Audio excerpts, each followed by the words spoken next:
Minnesota won the toss and elected to kick off. Ohio State will start on offense with the Big Ten Player of the Week, redshirt freshman quarterback J.T. Barrett.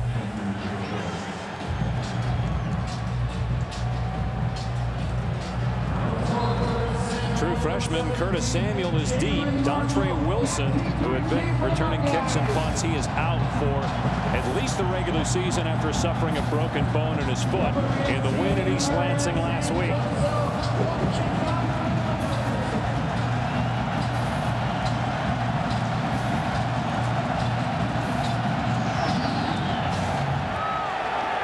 Short kickoff.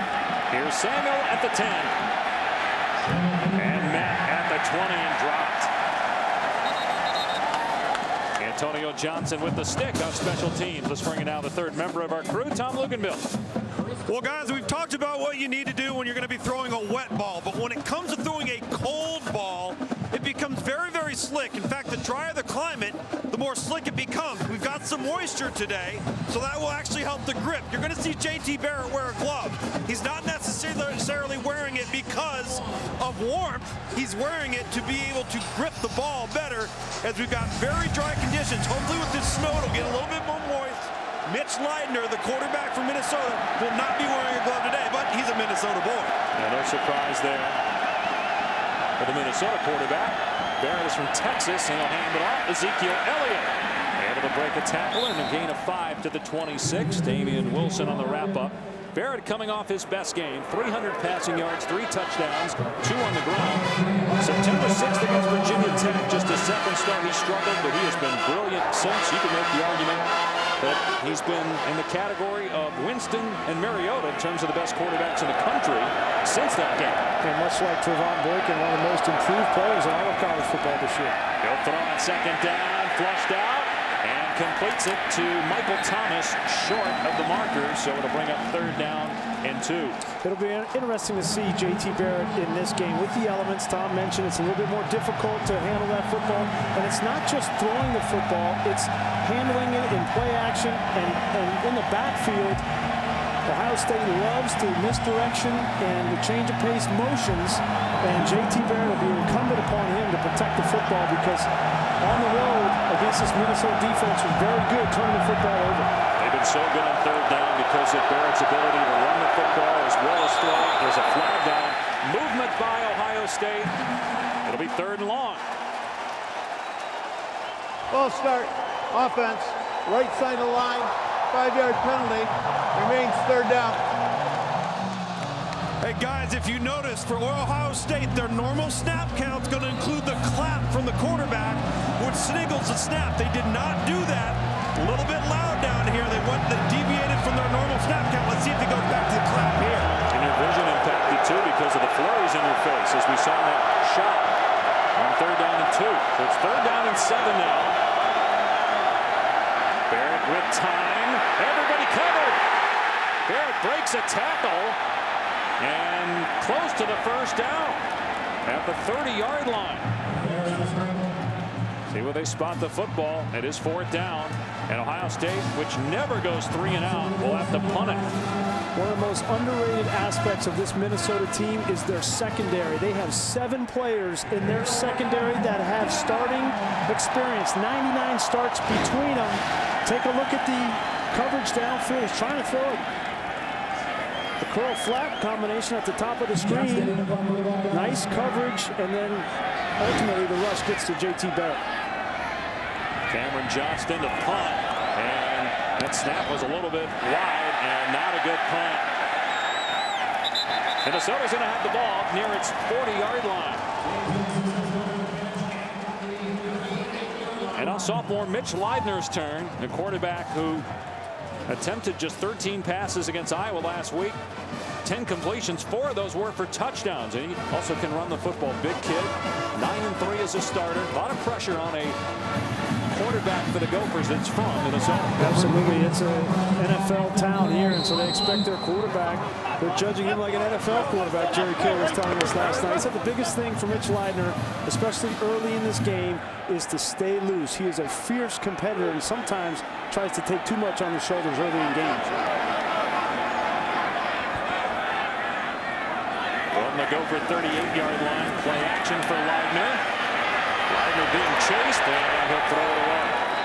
They're trying to hit the fullback Miles Thomas, and Joey Bosa, who leads the Big Ten in sacks and tackles for losses, was bearing down on the quarterback. And I know that that's an incomplete pass to start the game for Minnesota, but their offensive coordinator, Matt Linegrover, would see that as a positive. He told us last week in the Iowa game, they threw a ball away. Leidner did early in the game, and that told him he's on point, making his reads, not forcing the football. Plus, they want to get creative. They don't want to have to run the ball every first down and 10. And hand it off to KJ May on a jet sweep, and he gets maybe a yard. May rushed 10 times last week for 66 yards and a touchdown in the win against Iowa. So now third down and long for Minnesota. And there's Matt Linegrover, has been very creative with the skill that he has here. It doesn't have the kind of skill that Ohio State has on the offensive side. They've been very judicious when they're throwing the football, and when they throw it off of play action in situations like this on third down, their #1 target by far has been their tight end, Max Williams. Who might be the best tight end in college football. Certainly the most underrated. Got 12 career touchdowns as a sophomore. And looking that way. There's Williams for the catch, but well covered. They'll be short of the first down. Freshman linebacker Darren Lee was covering Williams, who made his 23rd catch. Minnesota goes 3 and out after the Buckeyes went 3 and out. And I think you're going to see both these teams offensively with a conservative approach early, trying to get a sense for the weather. How is the cold and the snow affecting the ability to operate with the football in their hands? Probably a smart approach. Then on Mortel the punt, and Jalen Marshall, the true freshman, taking Dontre Wilson's spot as the punt returner is deep. And this takes a Minnesota hop inside the 10 and down at the 5. Logan Hutton was there for the Gophers as they back up JT Barrett and the Buckeyes. Buckeyes have won 7 in a row since the loss to Virginia Tech on September 6th. They had that double overtime win at Penn State. JT Barrett was brilliant in that overtime. First 3 and out in the last 30 possessions on the opening drive for the Buckeyes, and now they're backed up at their own 5 for their second series. And Barrett standing in the goal line. And they pitch it to Marshall, and he's out past the 9 to the 10-yard line. How about that little touch? I like that time. Oh, I like that because because he's throwing the ball forward, it's a pass. So if you have any issue with the fumble there, it's an incomplete pass rather than if a handoff would be a fumble. So it's a good call inside your own 5-yard line. Take fumble out of the equation. They got 6 yards, so second down and 4. They bring Marshall in motion again and hand it off to Elliott. He gets grounded short of the first down by Demarius Travis. So another third down and short for Ohio State. They had a false start last time they had third down and 2. This Minnesota defense, Dave, is very good against the rush. They are most improved over a year ago in that front 7. Be interesting to see if Ohio State can just come off the ball and knock them back in third and short situation here.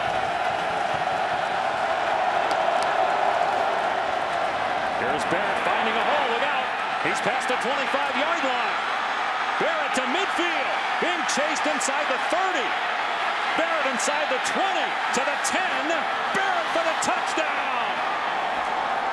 What a play by JT Barrett. An 86-yard touchdown run.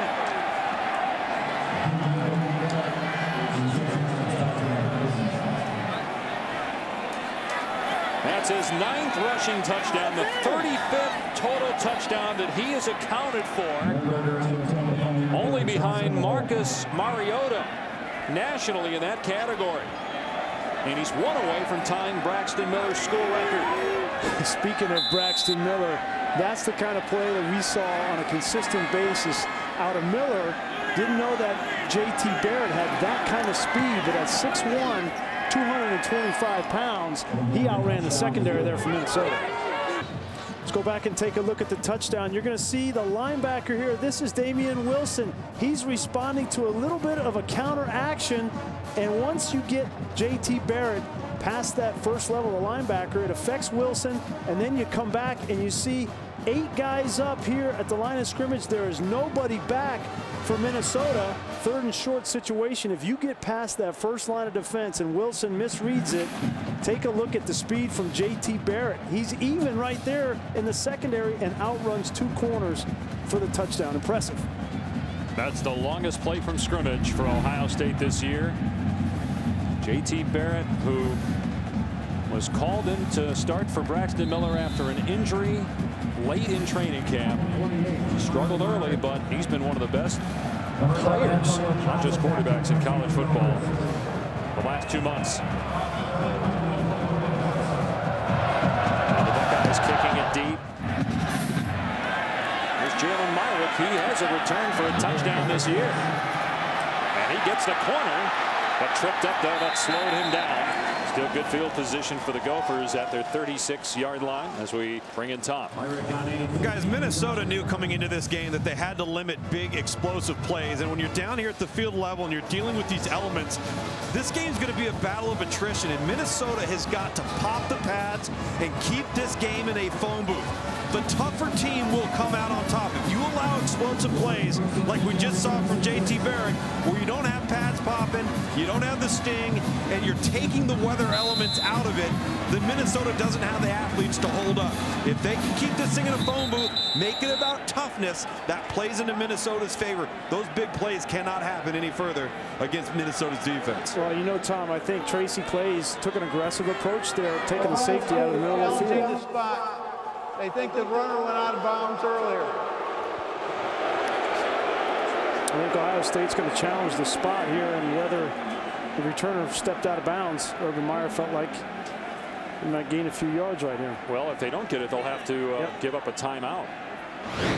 That'll be their only challenge if they don't get it. Let's see if he stepped out. Has to be indisputable video evidence to overturn it. Not sure that that is. And if you're not sure, it's not going to get overturned.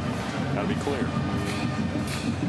Well, usually, if you're right in front of the opposing team's bench, looking right there at that right foot, the opposing team's bench has the best look at it of anybody, better than we do up here.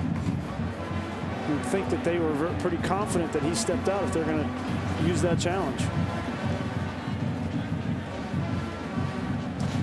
Is that conclusive? That shot there? That looks like he stepped out. To me, I would say that he stepped out right there.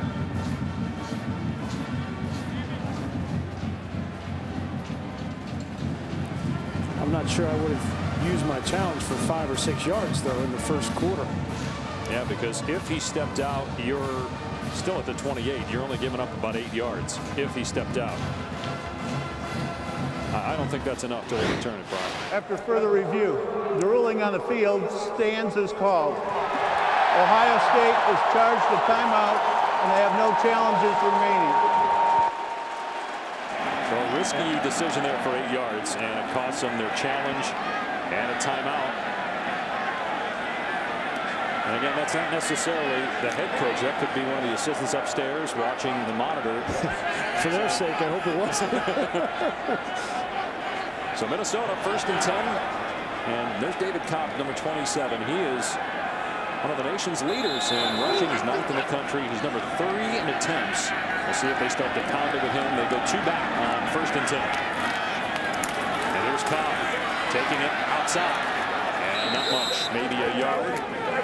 Eli Apple on the tackle, 2nd and long. You know, I think the Minnesota coaches are excited about David Cobb for this game in particular because he's averaged 25 carries a game this season, but last week they got up so early on Iowa that he didn't have but 16 carries in that entire game, so they feel like a bye week before the Iowa game and then only 16 carries, he should be 100% fresh for this game, and they're going to need it.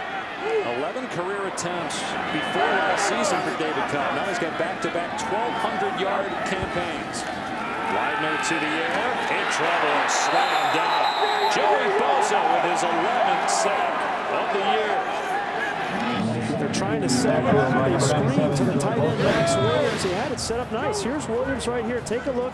You're just going to drop back as a quarterback, and then you got to find a throwing lane. These guys are going to be in your face. You got to find it. Adolphus Washington was in between Leidner and Max Williams and constricted that throw. But as a quarterback, you can't take a sack in that situation. You throw the ball at the feet of the wide receiver. Bosa, a sophomore from Florida, 6'5", 270, one of the best players in the Big Ten. Here's Leitner taking off. Has a long way to go on 3rd and 16. They'll come up a few yards short. Von Bell on the tackle. There's an injured Buckeye back at the 27-yard line. Bosa, he hops to his feet. Boy, there was a collision between two Minnesota players before Leitner took off. They're just not in sync offensively yet. Well, you can't be. They've been in 3rd and 8+ on both of their drives so far. And that's, you know, when you're playing number 8 team in the country and your offense it has to stay on schedule. You call a screen, you're not thinking you're going to be in 3rd and 16 after the fact. Last punt pinned Ohio State to the 5-yard line. Here's Marshall fielding it and paying for it. Dropped around the 12. Logan Hutton for the 2nd straight time. The gunner downfield attacks the return man. 86-yard touchdown run. And Ohio State leads at 7-0. And think about the company that Barrett is in now, playing his 10th game as a collegiate quarterback. He's accounted for 35 total touchdowns.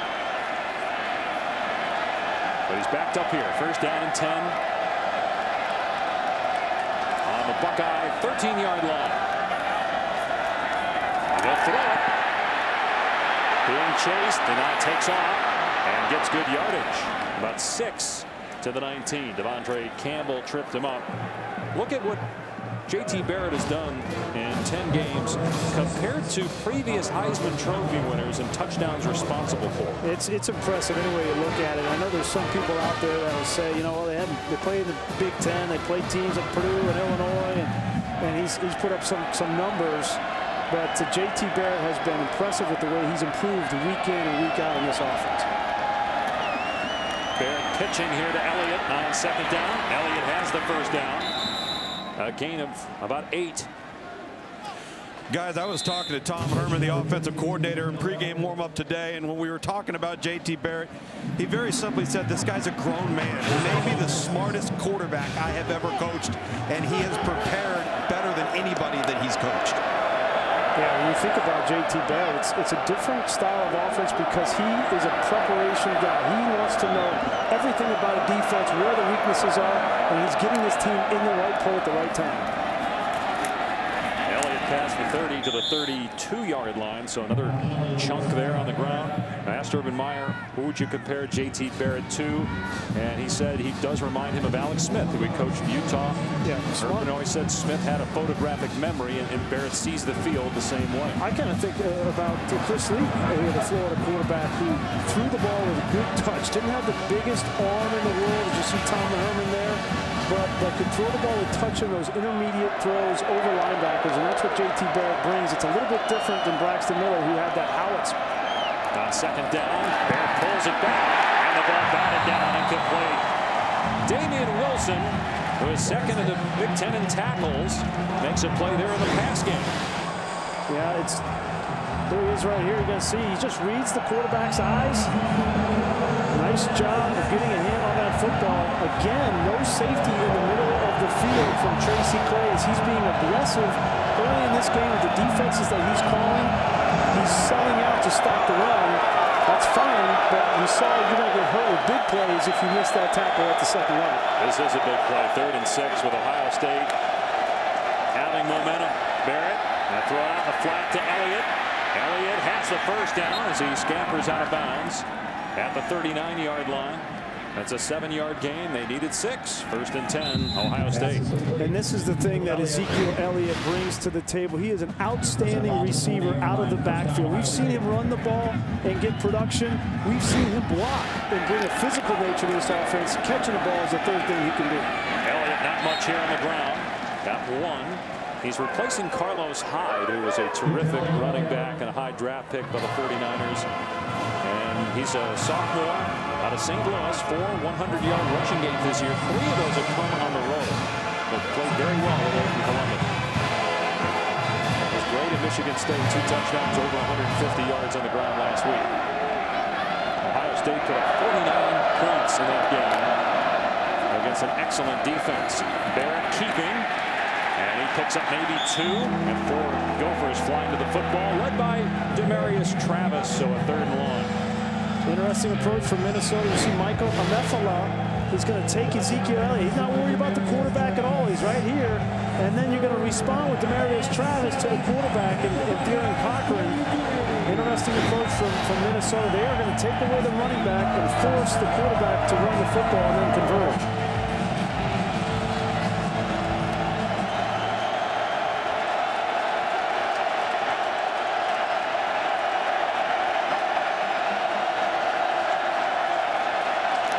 Starting to pick up here. Third down and long.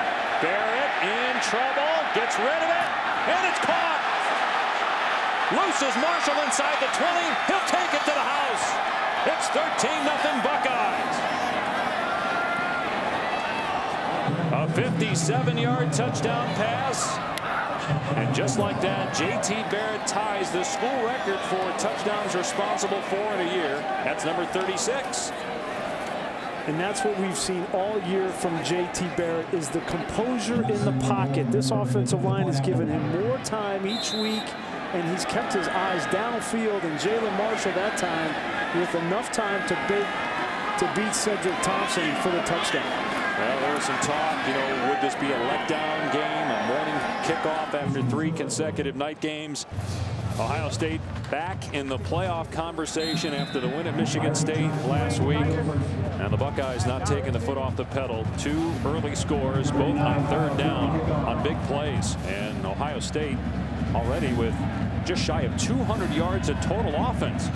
This is a Minnesota defense that gives up about 330 per game. Short kickoff. Here's Myrick. And he gets thumped. The ball is free, but out of bounds. It'll be Minnesota football. Go back and take a look at the touchdown. You're going to see Cedric Thompson pre-snap. He's going to have Jalen Marshall right here. This is where you got to make the decision here. There's one-on-one coverage, and there's nobody left in the middle of the field.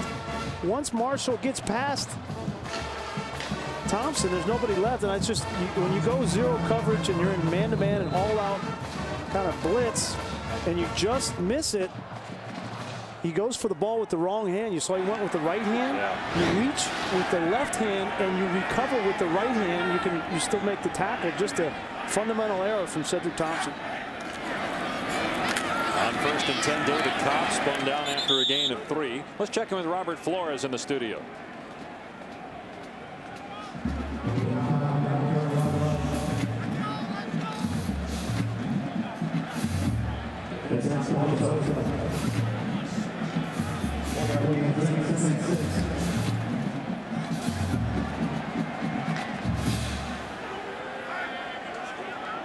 Well, that's got to be frustrating for Dabo Swinney to lose Deshaun Watson after he just got him back. But Stout getting Clemson into the end zone. Leitner trying to find a running lane. It's not there. Maybe 2. Steve Miller on the tackle. So third down here for Minnesota, trailing 14-0 at home. And a big third down early in this game for Minnesota. Down 14-0. You've gone 2 3-and-outs. Your defense has been on the field. They have got to pick this third down up. And with the quarterback Leitner who can run, and David Cobb has been averaging well over 4 yards a carry, they can certainly try to run it here. They have the tight end Max Williams. They've targeted him once so far. Yeah, Williams is not even in the game here. They're going to call a timeout. There was some confusion coming out of the huddle from Minnesota.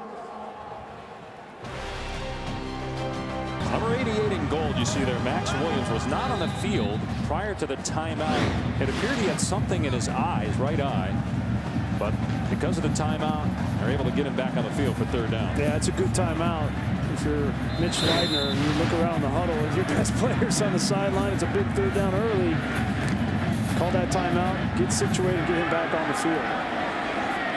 Every possession now becomes precious when you're down 2 scores to a team like Ohio State. Leitner will throw here on third down, and that is deflected, incomplete. Duran Grant stepped in front of Max Williams, who was the intended receiver, and so Minnesota will have to punt. Yeah, and Duran Grant knows that Max Williams is not going to run by him, so as soon as he reads 3-step drop in a hitch route, he's going to break on that football, and that's nicely done by Duran Grant, who's the leader, the only senior in that secondary for Ohio State. Peter Mortel has pinned Ohio State inside the 15 the last 2 times. It didn't seem to matter, though. Ohio State went right down the field on both occasions. Also be interesting to see if Tracy Claeys takes any more chances defensively. Another good punt. And this one will kick into the end zone. 64-yard punt, net of 44. Ohio State playing its final road game. The Buckeyes host Indiana next week, then Michigan to close the regular season. They can clinch the East with a win today, and if Michigan State lost tonight at Maryland, even if they don't clinch today, obviously they hold the tiebreaker with the Spartans, so a very good chance that they will compete in the Big Ten championship game. Meanwhile, Minnesota tied with Minnesota and Nebraska for the top spot in the West. Huskers and Badgers play today. Barrett on the roll-off completes it. Corey Smith with his 10th catch on the year and a short game. Ohio State with a 1-game advantage on Michigan State. Maryland playing a little bit better. Michigan at 500. Yeah, I think if there's Ohio State fans out there probably rooting in that Nebraska-Wisconsin game for a Cornhusker victory so that they are highly ranked and make it to that Big Ten championship game. One play on 2nd and 8. Another big hole for Elliott. Past the 40 and slammed down at the 44 as Ohio State now just gashing Minnesota's defense. 22-yard run. Well, you know, this offensive line starting to really play well. Last week against Michigan State, they handled intense pressure from Pat Narduzzi and that defense. They gave the lanes to Ezekiel Elliott. I think that's the thing that's been most underrated about this Ohio State team has been 4 new starters up front. You think about Taylor Decker, the only guy returning a left tackle, and the fact that Virginia Tech game they looked overmatched, but they have gotten so much better as this season has gone on. Barrett with a ton of time, going to air it out. His deep ball is picked off inside the 10-yard line by Body Calhoun. And he gets a block past the 20. Body Calhoun past the 40. Breaks a tackle. Still going. And finally down. A huge turnover for the Gophers. It's their 13th pick of the year. They're second in the Big Ten in that category.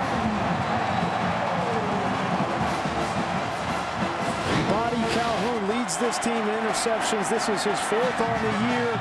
Just a very disciplined player. He's out all of last year with a knee injury.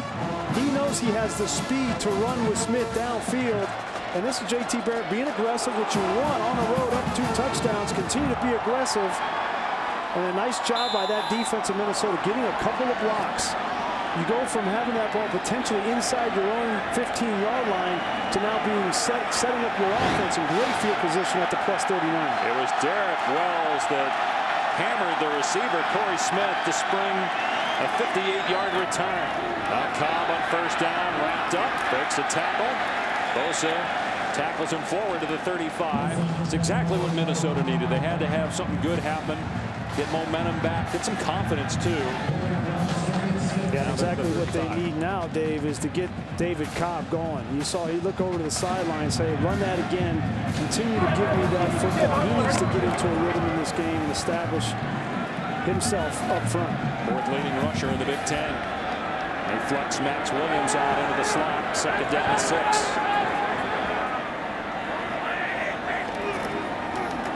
Cobb, big hole, breaks over tackle and gets the 1st down.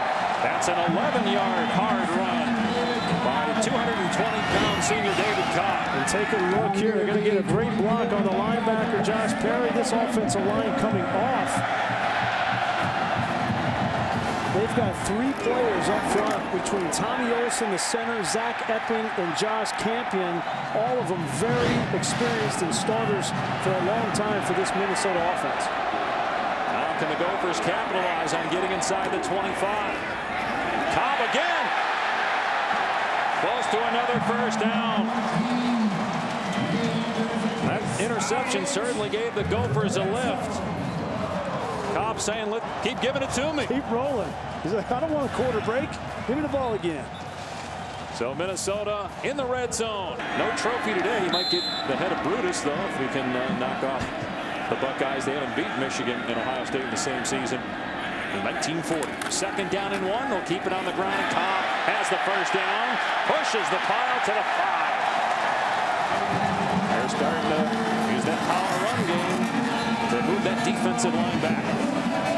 Well, we're starting to see, we talked a little bit earlier about how fresh David Cobb is coming into this football game. And this is the biggest game of his career. Biggest game of probably the careers of all of these Minnesota players. And up front, didn't get started the way they want. 2 3-and-outs. They say, let's stop throwing the ball and start running. We're 2 back again with Thomas as the fullback. Cobb again. Cobb, touchdown, Minnesota. Cobb said before the break, hey, let's keep going, keep giving it to me. And that's touchdown number 9 of the season for David Cobb.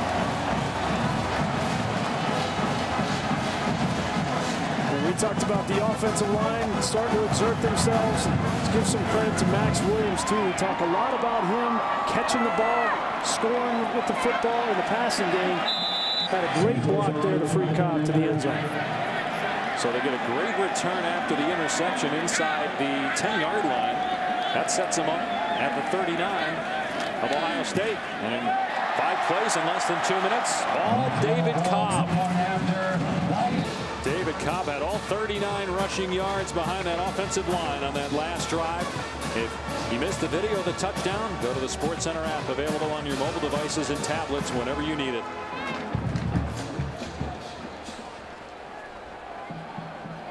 So Minnesota back in at 14-7 Ohio State. Started with the Barrett interception, just his 4th since week 2 against Virginia Tech. Evan Spencer and Curtis Samuel are deep. 15 degrees, the coldest game that Ohio State has played since 1960. That hugged the sideline, but it's a touchback. Let's go back and look at the touchdown. Here's Max Williams. He's going to come across the formation, and then he's going to get a block on Tyvis Powell. But before he's going to influence Joey Bosa, 97, right off the edge.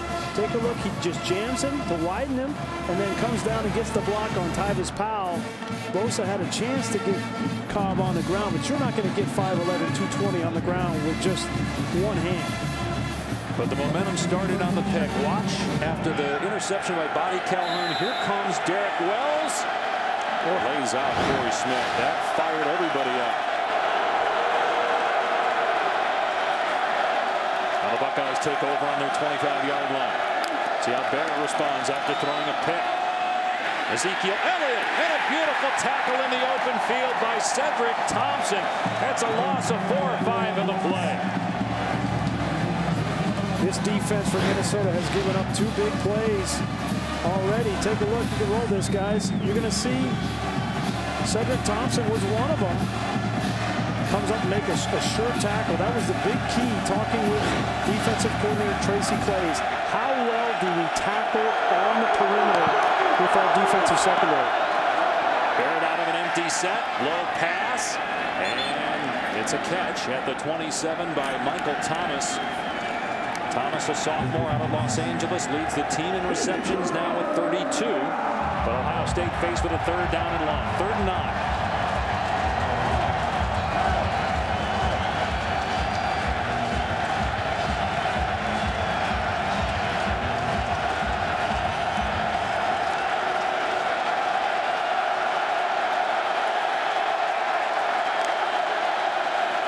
Barrett facing a 4-man rush. His pass is incomplete behind Hireman. He would not have had the first down on the catch anyway. And the Buckeyes have to punt. Their second 3-and-out already today. Normally a very accurate passer. A little bit of pressure inside. A stunt up front. That's Steve Richardson, a true freshman that comes in. Affects the quarterback just enough. That ball thrown behind Hireman. And Ohio State's lucky that Wilson had fallen down. Otherwise, he may have picked up that football for an interception. Now Johnston's first punt wasn't good. We'll see how he fares here. Minnesota should get good field position. Craig James, a true freshman, is the deep man for the Gophers. And a high snap, but it's pulled down. And a kick away. Minnesota does have 2 blocked punts this year. And in a lot of traffic. 5 white jerseys. No problem for Craig James. Gophers football, early second quarter, trailing by 7. Senior day for the Golden Gophers, including David Cobb, who going into last year wasn't even a thought to be a guy that could get it done as a running back. He had 11 career attempts before last season, but midway through the year became a starter and ended up with over 1,200 rushing yards. He's well over 1,200 this year, as a touchdown today. And Minnesota's back on offense on his 35-yard line. Cobb again. And this time, Ohio State gang tackles a 1-yard pickup. Fellas, this is a monumental drive for Minnesota. They got to this point because they went back to who they are, and they're not going to deviate from it. Watching the offensive line for Minnesota come out from the sideline after the break, the offensive line is jacked. I think they've taken this as a personal challenge, and all the momentum has gone from the scarlet and gray over the Minnesota sideline, and the crowd got back into it here in the second quarter. It happened quickly, and let's see if Minnesota can keep it going. Second down and 9. Cobb again, and there's Joey Bosa. He missed him on the touchdown, but not that time. That's already a tackle for a loss and a sack for one of the best players in the Big Ten. And, you know, just to follow up on what Tom was saying there, I thought it was interesting talking with Jerry Kill last night. He said, I only had one message last week to the team, and it's the same message this week. I just need all you have on Saturday. I want you to empty the tank. Don't look at the scoreboard because it doesn't matter. Just give me all you got. Let the chips fall where they may. And if it's not enough, we'll move on to the next week. And I thought that was the perfect way to approach his team, to take the pressure off against a big game like this against Ohio State. Play action for Leidner. Deep pass is incomplete. It was intended for Isaac Frichte, but overthrown. Tyvis Powell may have deflected it, but Minnesota goes 3 and out. And here comes the punt team. And you see, of a lot of the teams in college football, Minnesota maybe more than any other is so dependent on first and second down efficiency. Because if they get in 3rd and 9, 10, there's very little chance they're going to convert in those situations. And Mitch Leidner's lucky that ball wasn't intercepted. Yep. That's why they're 0 for 4 on 3rd down, and they'll kick it back to Ohio State. And one of the things Minnesota wanted to do was not only get yards on 1st down, but then have more 1st down, so you're keeping Ohio State's offense cold and on the bench. Another good punt by Mortel. Marshall backing up. He muffs it, scoops it up at the 5. He's in trouble, and he breaks a tackle. Finally goes down inside the 5. Logan Hutton has had himself a day. And special teams are going to play a big role in the outcome of this game. This is the coldest city, Brian, in the continental United States. Continental United States. Continental, the key word, boy. So no Alaska. By the way, Kerry Coombs couldn't care less about the cold. Look at that. He's got a golf shirt on. That's good. You got to have dog tags. It'd be tough if you're going to wear golf shirt in 15-degree weather. He is the special teams and DBs coach. Now, Ohio State backed up for the 2nd time inside its 5. Here's Elliott, and he stood up, but then able to muscle through an arm tackle by Derek Wells and get about 3 yards. That'll give Ohio State more breathing room. 2nd down. I'm going to venture to say it's somewhere in the state of Minnesota, based on we've been here 2 times, 3 times the last couple of years, and it's been below 20 every time we come. Well, at this point, when you've been out for a while playing in it, do you still feel it as a player? Well, when you get numb, it's hard to feel a whole lot of anything, but certainly you still feel it the entire game. Here comes 2nd down. There's that little shovel pass on the end around to Marshall, who's got the 1st down. Oh, he hurdles 2 guys and is out to the 27-yard line. Gain of about 20 on the play. Here he comes. He's going to come around in motion, and watch this offensive line. Taylor Decker, 68, gets downfield, gets a block on the linebacker. Ezekiel Elliott. I mean, that's an impressive looking play. When you get a back like Jalen Marsh with the speed that he has, and you give him that much room, he hasn't touched till he was 20 yards downfield. We talked earlier about the touch pass that avoids if the ball hits the ground, it being a fumble and be a forward pass. Here's a design quarterback run for Barrett, and Barrett slides for about a yard. Jack Lynn tripped him up. 2nd down and long for Ohio State, which comes in 8-1. Number 8 in the college football playoff rankings, up 6 spots from last week. As it looks now, you'd think they need some help in front of them. Obviously, they got to keep winning. And I think the committee coming into this week based higher of the Big Ten than maybe a lot of the media does. They have 5 teams, including Minnesota, in the top 25. Well, I think the most interesting thing is the committee watching this game is going to compare how Ohio State fares against Minnesota team that also played TCU. TCU beat them 30-7 earlier in the year. Barrett and wide open, but dropped. Michael Thomas, playing this weather very often, he couldn't hang on to it. That was an easy catch. It's 3rd and long. 3rd and 9. And Michael Thomas is from Los Angeles. You don't have many days like this kind of weather in Los Angeles. Took his concentration off the ball. That was going to be an easy first down conversion. Instead, you bring up 3rd and 9, and you bring pass rush into the equation here for Minnesota defensive line.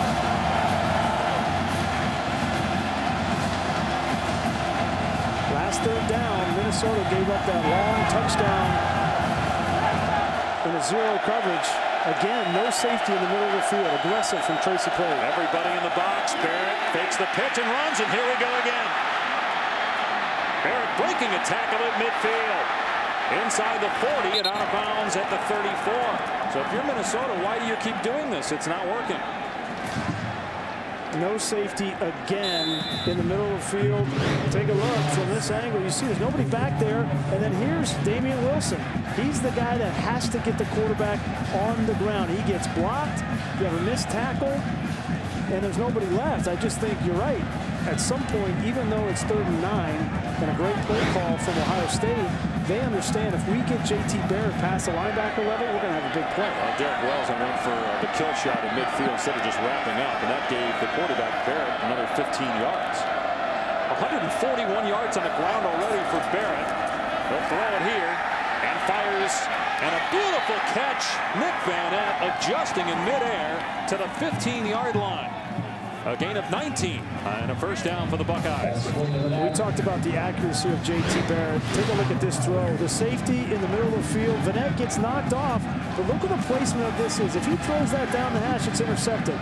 But he throws it to the outside shoulder of Nick Vanette, which doesn't allow Cedric Thompson to get his hand on the football. That's the value of having a quarterback at Ohio State that has supreme accuracy, and you've seen it play out all year with J.T. Barrett. 64% completion rate on the year for Barrett. Keeping here inside the 15 and dragged down around the 7-yard line by Cedric Thompson. So the Buckeyes are inside the 10. They have been able to get out of 3rd down and long. They've been able to score on 3rd and down and long, and that has been the story of this first half. Midway through the 2nd quarter, 14-7 Buckeyes.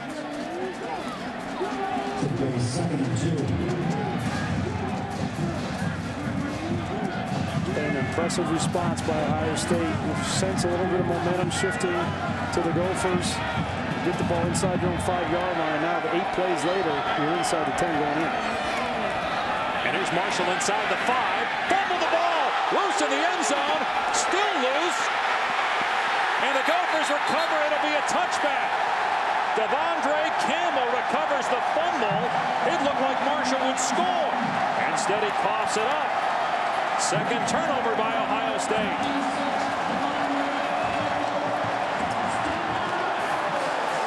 Looked like he was trying to reach that ball out. Young players, especially freshmen like Jaden Marshall, will try to score, reach that football out.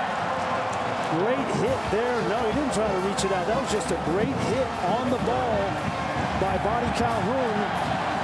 Ball comes out. Evan Spencer had a chance to recover for a touchdown. He couldn't fall on it. Yeah, Bonnie Calhoun in there on the hit. And that part of it is the elements too, right? The elements securing the football when it gets cold and it gets wet out. But you got to give more credit to Bonnie Calhoun than that is being careless with the ball with Jalen Marshall. Jerry Kill said to us yesterday, we have to have 0 turnovers. Well, they haven't given it up yet, and they've got 2 takeaways. And they have the ball back on the 20.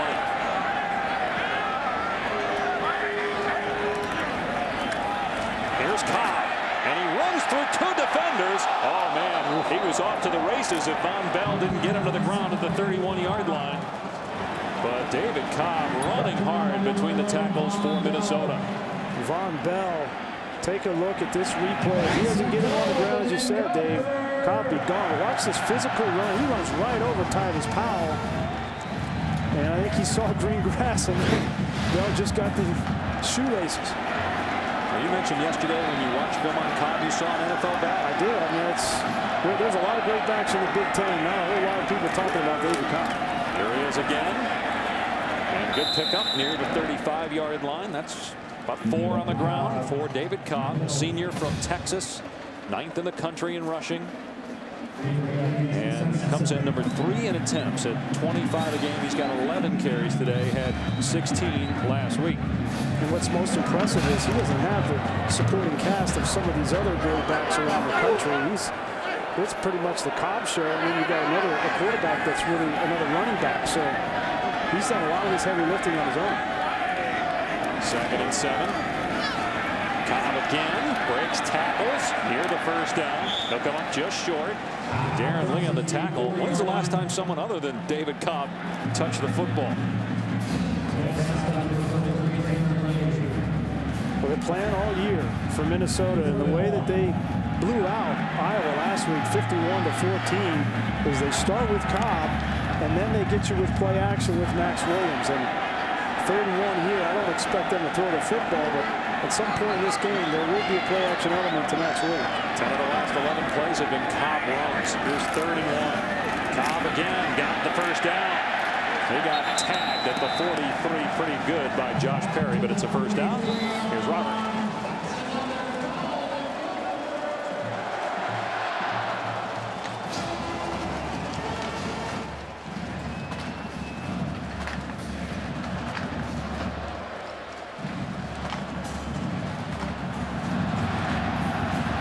And there it's 14-7 Ohio State. Minnesota gets momentum back, though, after a turnover on the goal line by the Buckeyes. And a first down run by Cobb. A fresh set now at the 42. Here's play action. Leidner with time going for Max Williams. There was contact and a flag. Von Bell ran into Williams on an underthrown ball. Interference on the sophomore safety for Ohio State. And Von Bell was in great position. You just got to look back for the football. The problem is that Von Bell doesn't have the size to match up with Max Pass Williams. interference. Defense. Number 11. 15-yard penalty. Results in an automatic first down. It's 5'11", 200 pounds, and Mitch Leidner understands even if Von Bell's in good position, see here, he's outside leverage on Max Williams. But the problem is Max Williams is 6'5", and so Von Bell's got to get his eyes around there and trust that he's in good position, and he won't get that penalty call. You saw a reminder there. He's trying to fire up the defense. This has been the problem area for the Buckeyes this year, the last couple years, the intensity level.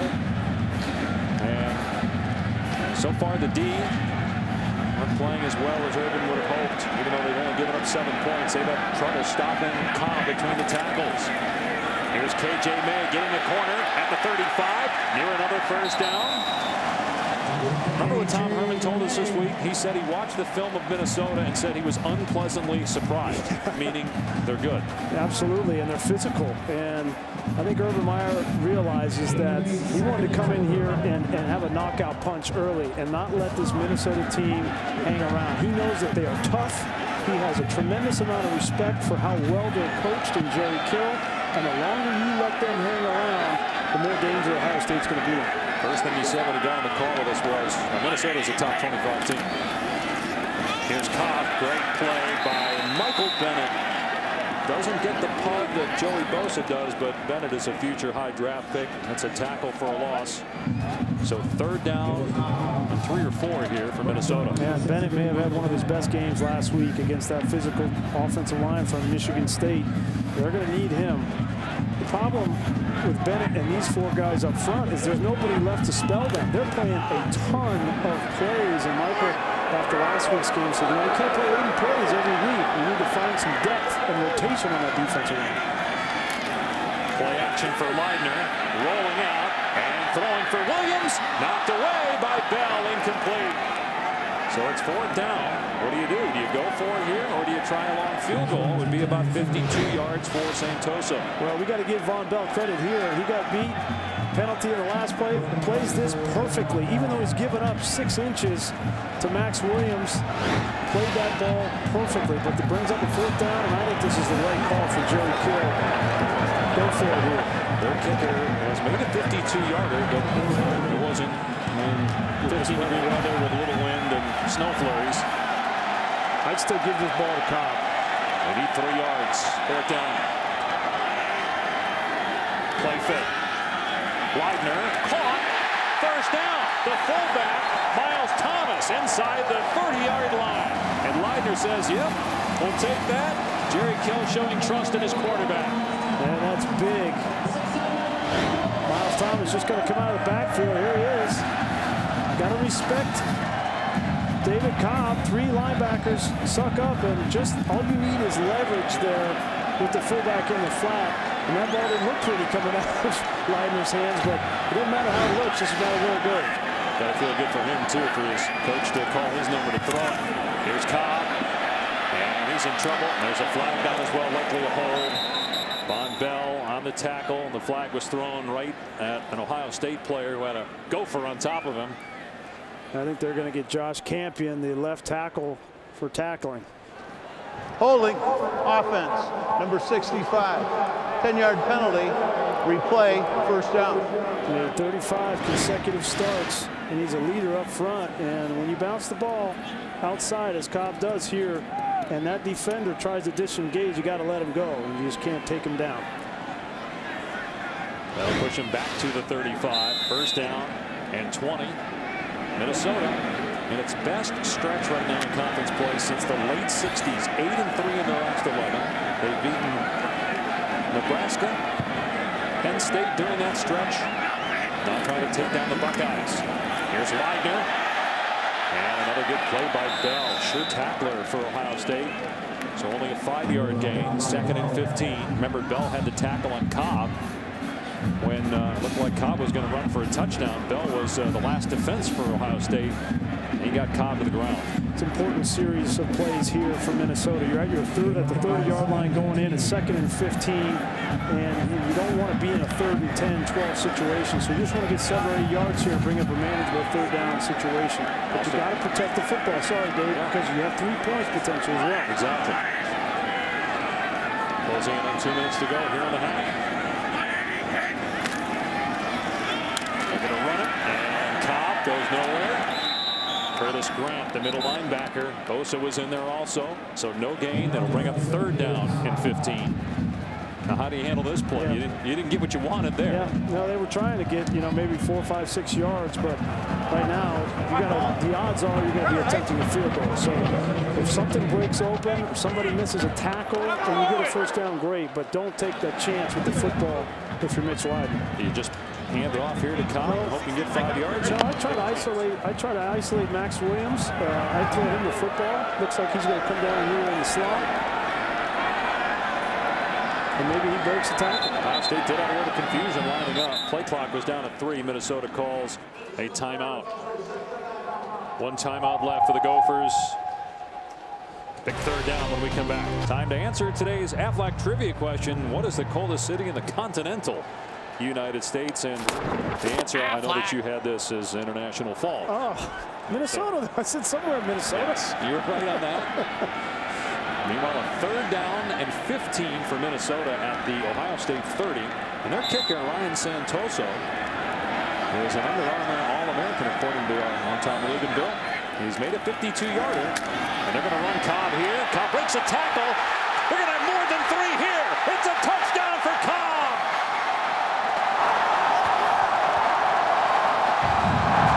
A 30-yard touchdown run by the senior. And the Gophers now with a chance to tie the game.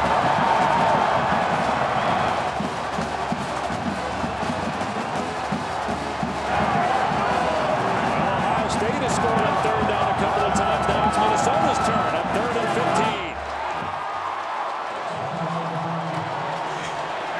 I think Jerry Kill was taking a conservative approach there. Just wanted to get 6 or 7 yards and help out his kicker to attempt that field goal. But David Cobb makes Tyvis Powell miss in the secondary. And Santoso evens the game at 14 apiece as David Cobb gets That's a second rushing touchdown of the first half. You get him to the second level, and he's one-on-one with Tyvis Powell, the safety, and he just makes Tyvis Powell look bad. I think Powell gets concerned about the physical nature of Cobb. He's going to run him over, and then Cobb gives him a little move, and then the speed to the end zone to tie this football game. Tyvis Powell, you see, he just gets his legs crossed there, and then he has no chance. You're not going to bring down 220 with an arm tackle. Obviously, Todd Gurley, everybody knows about him. You talked earlier, Melvin Gordon, Amir Abdullah, they get the headlines, but David Cobb, right up there. His numbers certainly say that he's right up there. He's 9th in the country in rushing yards, and now has 10 rushing scores in his final game here at home. And he's done it the hard way, in between the tackles.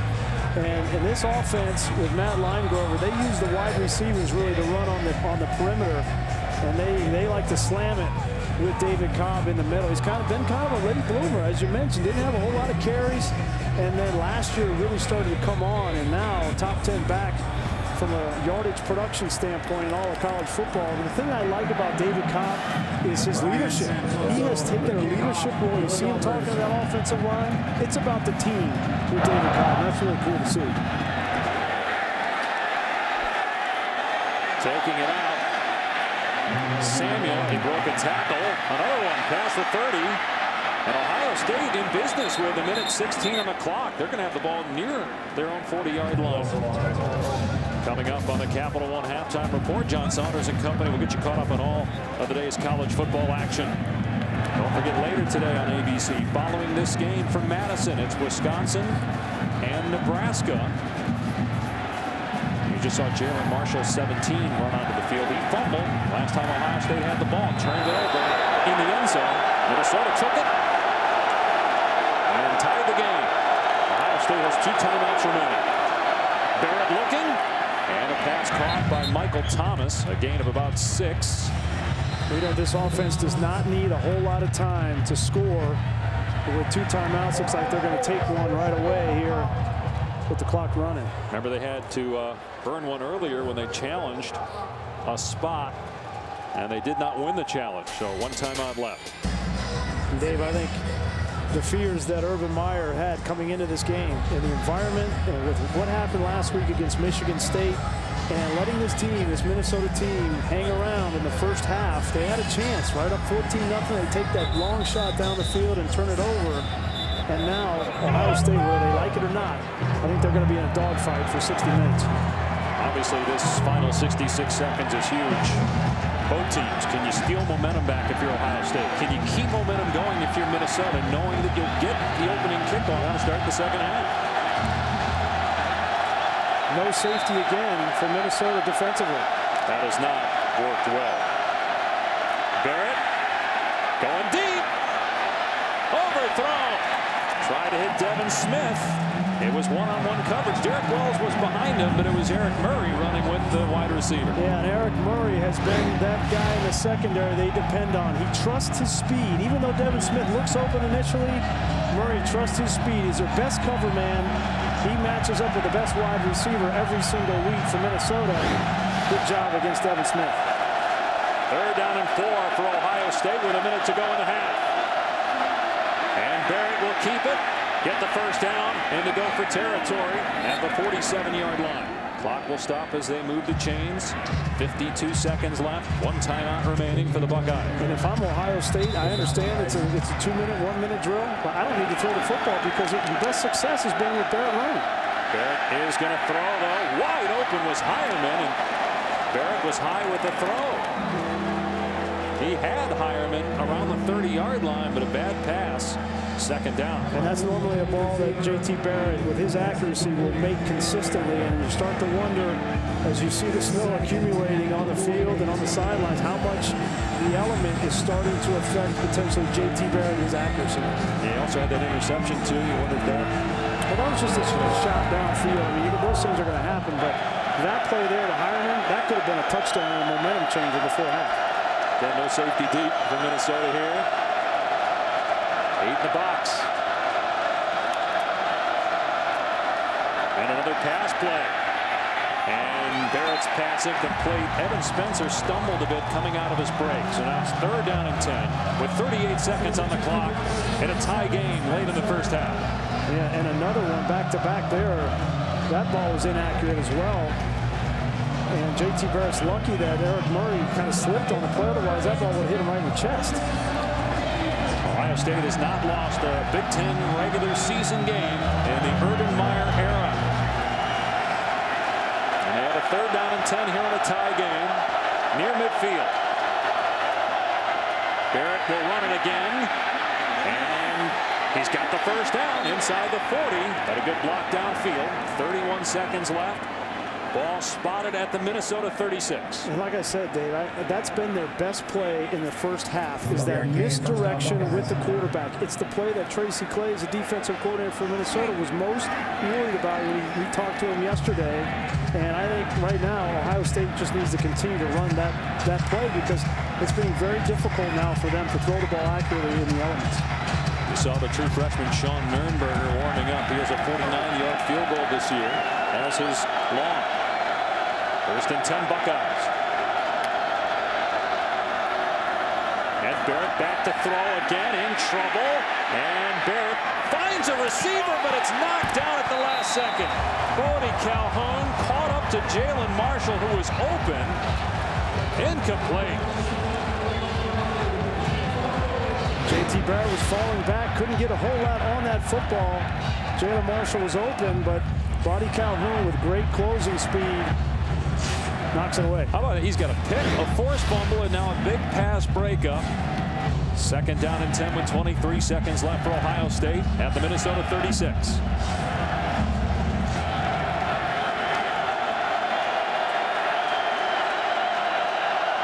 The play clock is down to 3. Another pass. Barrett looking deep. Pass is underthrown. Incomplete, but a flag. Eric Murphy interfered with Michael Thomas. That will give Ohio State a first down inside the 30. And I'm surprised that Eric Murray there. He's that upperclassman that he knows he needs to turn around and look for the Pass football. interference, defense, number 31. 15-yard penalty results in an automatic first down. If you don't turn your hand as a defensive back and look for the football, then you're going to put yourself at risk. He gets the left hand on the shoulder, and if you're not looking back, they're going to call that every single time. And Eric Murray, I'm surprised. On film, as I've watched him this year, I haven't seen that. So that puts the ball at the 21-yard line of Minnesota. So Ohio State is now in field goal range. 16 seconds left. The Gophers call a timeout. Ohio State has 1 timeout remaining. This is going to be a 4-quarter game for Ohio State. Nurnberger's numbers on the year, he's missed 5. He is a true freshman. It would be about a 38-yard field goal from here, but still 16 seconds remaining and 1 timeout for Ohio State. Barrett with time, going to the end zone, and it is broken up at the last second again. Intended for Michael Thomas. And this time, it was Jalen Myrick for the Golden Gophers. Great job by Myrick, because Thomas had him beat for a second. This ball hangs up in the air just enough. And Myrick comes in with that left hand. You see, that was great technique. Watch the left hand of Myrick. Gets it on the football. That's a great shot. Our guys in the truck with an awesome shot in slow-mo of Myrick knocking that ball away. So 9 seconds left. Let's see if he takes another shot to the end zone, or if they run it to the middle of the field here and then set things up for their kicker. On the near hash mark right now. And Barrett gonna throw. Dumps it off to Elliott inside the 15. And close to a first down. There's 2 seconds left and now a flag. So a penalty flag that will put the ball around the 5. And now if you're Urban Meyer, you have a decision to make. You got 2 seconds left. Do you take the points, or do you say, you know what, we're going to try for a touchdown? After runner was out of bounds, personal foul, late hit, number 41. Half the distance to the goal, first down. Because it's a half the distance to a goal foul, though, it's pretty much a done deal. You're going to take the points. You got, yeah, and that's Damian Wilson, number 5, coming out. You just got to You got to hold up, but it's not going to hurt Minnesota too much here. This is basically going to be an extra point attempt for Ohio State for the field goal. But it is snowing, and you got a true freshman kicker. 22-yard attempt. Minnesota's blocked 3 kicks this year, including a field goal.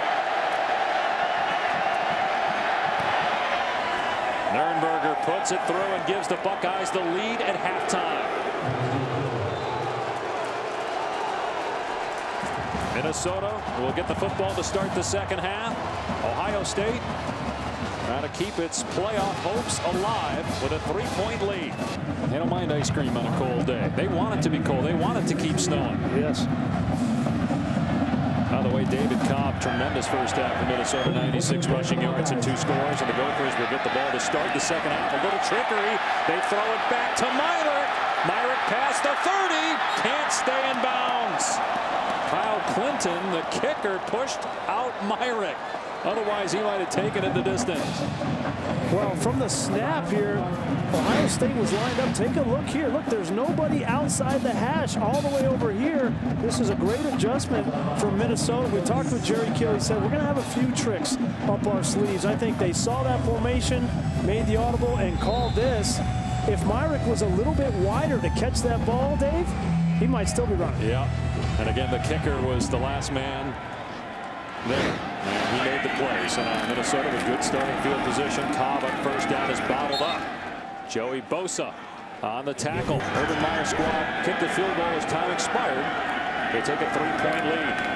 Leidner, and that was tipped. It seemed like Max Williams, not sure what happened there. Incomplete, 3rd and 9. That's only the 7th pass attempt by Leidner here today. Yeah, and Leidner is not in a rhythm.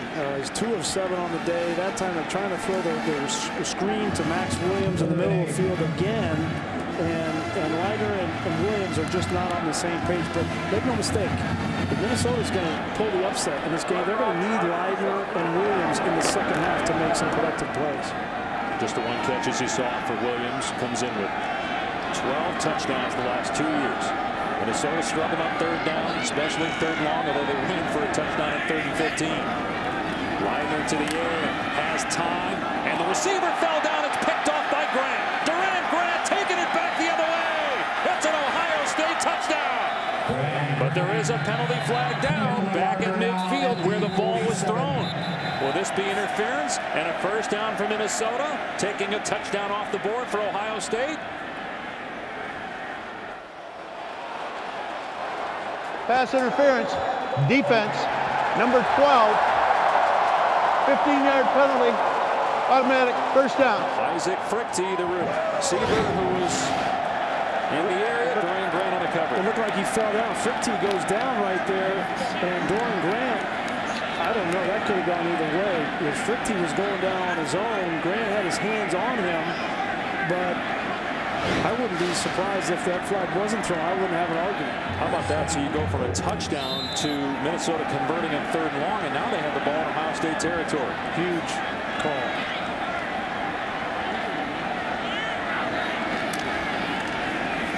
Leidner, big hole. And he's able to move the pile to the 40-yard line to get the first down. Darren Lee was the first man there, but hard to tackle the biggest starting quarterback in the Big Ten at 6'4", 240. What did Jerry Kill say yesterday? No turnovers. We cannot afford any turnovers. You get the sense that if that penalty flag's not thrown, Minnesota's going to have a hard time overcoming that. He got a little bit of a break. Now, what do they do with it on offense? Can they convert that into points at the +40 going in? 4th year for Jerry Kill as the Minnesota head coach.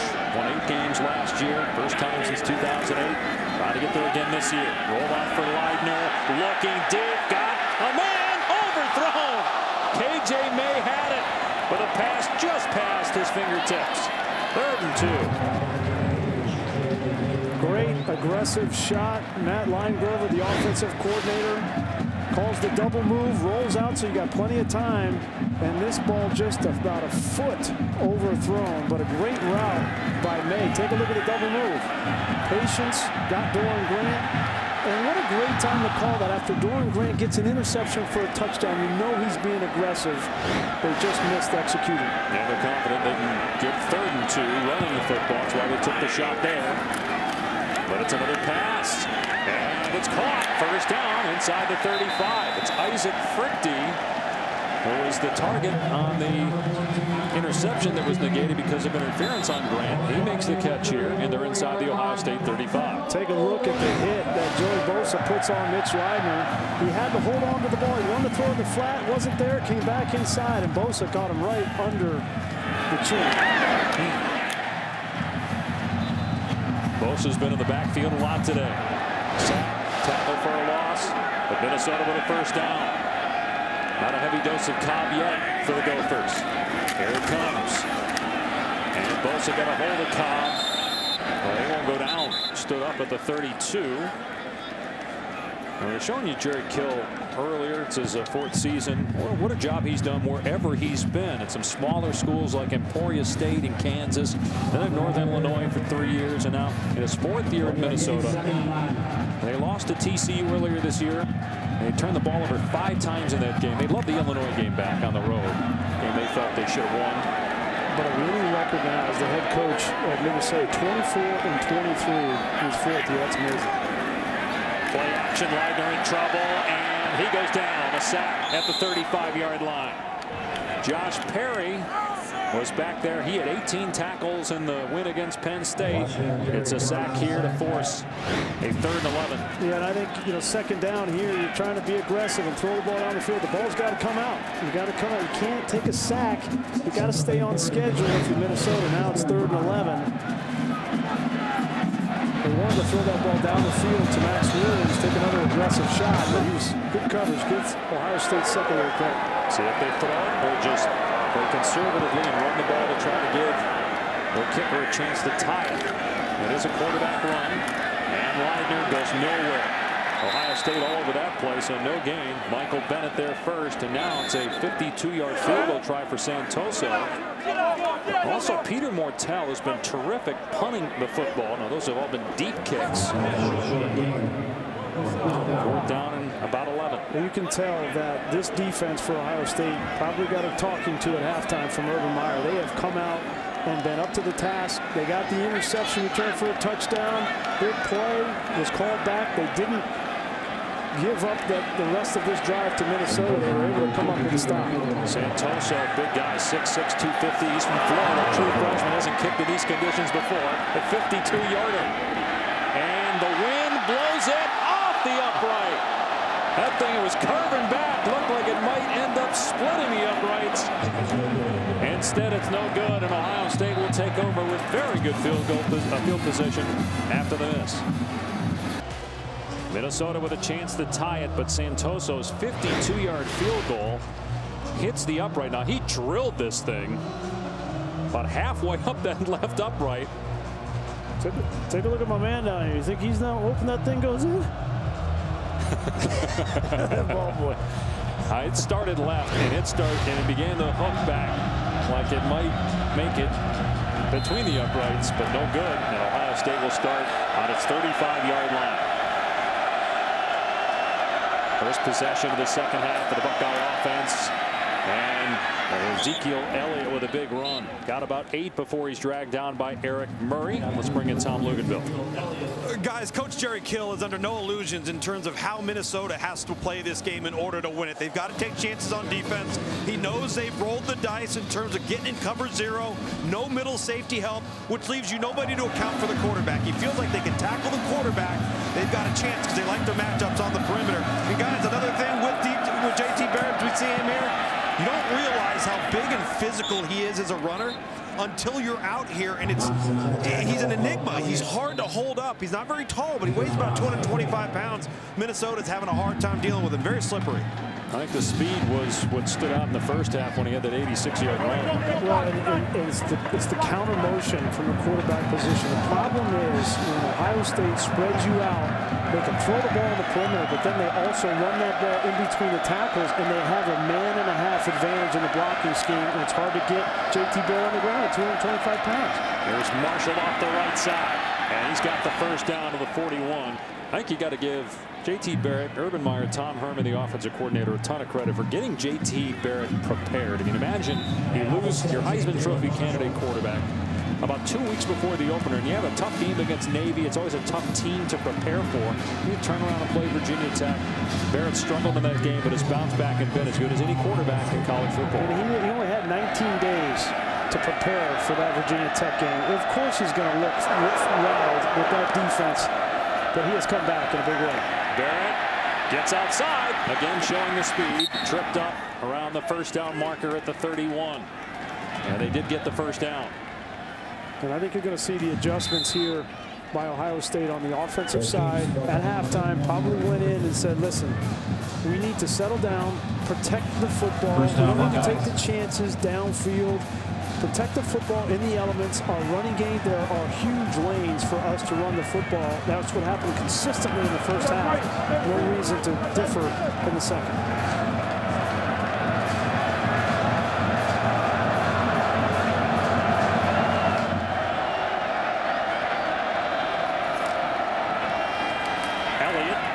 He's grounded after a short gain. Best job Minnesota's done on this possession of stopping the run. You had Campbell in there. Devondre Campbell, 6'5", 240 as a linebacker. Cameron Botticelli in there as well. We're just down on the field prior to the game looking at Minnesota, and just body type, they look different than they have in the past. They certainly have, and they've got some young guys at the linebacker position, and Jonathan Celestin, Everett Williams, that are going to be great players for Jerry Kill going forward in this program. By the way, I was proud of you for going down the field in the snow. You were down there for about 35 seconds and you came back up. Showed some toughness for an Arizona guy. Oh, Barrett's got a man wide open. An easy touchdown for Michael Thomas. Blown coverage by the Gophers. And Thomas, who wasn't wearing sleeves in the first half because he's from California, put him on in the second half. And a 30-yard touchdown. You see Derek Wells and Eric Murray. Eric Murray thought he had help behind. The miscommunication there in the secondary, which is not normal for this Minnesota team. Their most experienced part of their team is in that secondary, and a blown coverage gives up 7 points. And that is a new school record for touchdowns responsible for. J.T. Barrett, in just 9.5 games, responsible for 37 touchdowns. And he's the nation's leader in that category, along with Marcus Mariota. A 10-point lead for the Buckeyes. The snow continues to fall. The temperature continues to rise from 16 to 20. Midway through this third quarter, another touchdown pass for Barrett. He's thrown 2. He's also rushed for 1. Minnesota was down 14 in the first half, came back to tie it. Can the Gophers do it again? They got some help. Ohio State turned it over twice, and obviously that was a point of emphasis with Urban Meyer's conversation with Barrett and K.J. May backing to receive for the Gophers. The same alignment from this kickoff field for Ohio State, all bunched up in the middle of the field.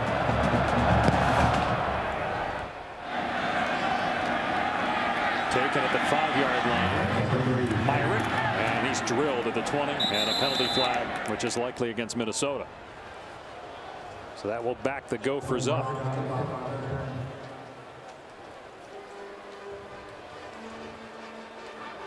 Illegal block in the back. Receiving team, number 81. 10-yard penalty. For Minnesota defensively, you cannot let that man throw the ball on the field that easily. So much at stake for both these teams. Obviously for Ohio State, still a shot to get into the playoffs. Buckeyes hoping to represent the East in the Big Ten championship game. Minnesota hoping to do the same for the West. And here's Leidner on the run, and he's up to the 15-yard line. Minnesota, Nebraska, and Wisconsin are all 4-1 in the West. Nebraska and Wisconsin play each other later today. Minnesota's at Nebraska next week, and then in Madison to close out the regular season. Yeah, a lot of people weren't really buying into Minnesota because they haven't played those tough teams. You know, they've played Northwestern and Purdue and Illinois. And last week they opened some eyes against Iowa. That game opened some eyes, but you're right. They've got Ohio State, obviously, and then on the road to Nebraska and Wisconsin. But I think people watching this game understand this is a good football team. Got a whistle and movement by Minnesota. Hurting themselves here in the second half. Offense, number 85. 5-yard penalty. Remains second down. So here is what the three teams tied atop the Big Ten West have left.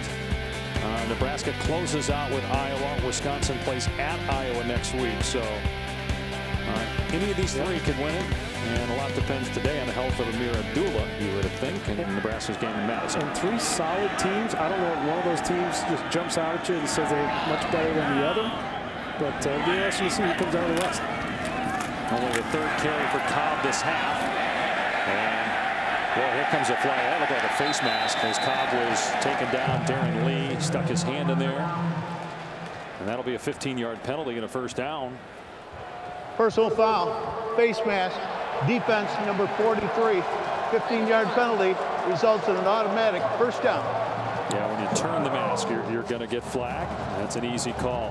And Darren Lee's been a surprise for this Ohio State defense at that linebacker position as a freshman playing. You know, a lot of people have talked about Raekwon McMillan, the very highly touted and recruited middle linebacker, who I think is going to be an outstanding player for Ohio State for a long time. But remember last year, that was the area of concern, was the linebacker position for Ohio State. And they've got some young talent. You see McMillan, 6'3", 240 pounds.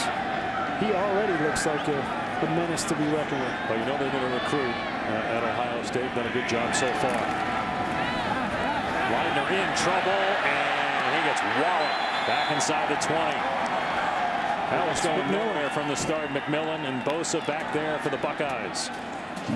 Well, he's such a talented player, and now he's starting to understand the game. He's reading the blocks of the offensive line, understands the naked look, and he is all over Mitch Leitner. With that amount of speed and talent and size, Raekwon McMillan, you're going to hear that name a lot over the next, hopefully for Ohio State fans, 3 years. Who knows?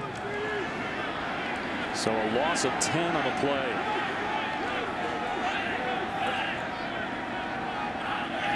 Donnell Kirkwood is in the game, and he'll get a carry here and breaks a tackle, gets away from another defender to the 30-yard line. So he got 12 of it back. It'll still be third down and long. No, Grease, you're right. Last year, the linebacking core was a real issue for Ohio State. And Raekwon McMillan, we talk about it all the time. One of those guys in recruiting that was an early enrollee, so he got acclimated academically into their winter conditioning program, participated in spring ball. They knew they were going to have to rely upon him along with Curtis Grant. He might be one of the most physically tough and smart middle linebackers we've evaluated. Our #1 ranked linebacker last year in the ESPN 300 and Under Armour All-American. That was Luke Fickell, the defensive coordinator, as Leitner throws deep, going for Max Williams. Williams juggled it and hung on. First down, Gophers. The big tight end finally comes through when Minnesota needed a play. We mentioned it, just throw the ball up to the big man. 6'5", 240. That's Doran Grant again. And what great concentration. That's what excites Minnesota fans so much and their coaches about Max Williams is his concentration, his physical play. He's made plays time and again for this Minnesota offense. Got 36 yards there. He had a couple catches last week that most receivers can't make. Here's Cobb trying to find a hole. It's not there. Slam down. Adolphus, Washington, and Bosa. He had McMillan back there as well.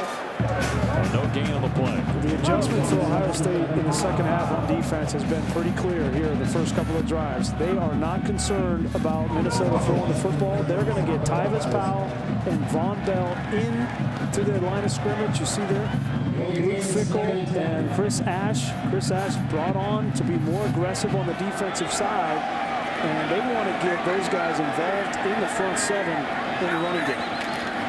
Here comes a reverse. Now May looking to pass, and he's brought down for a loss at the 41 by Darren Lee. Now they're out of field goal range.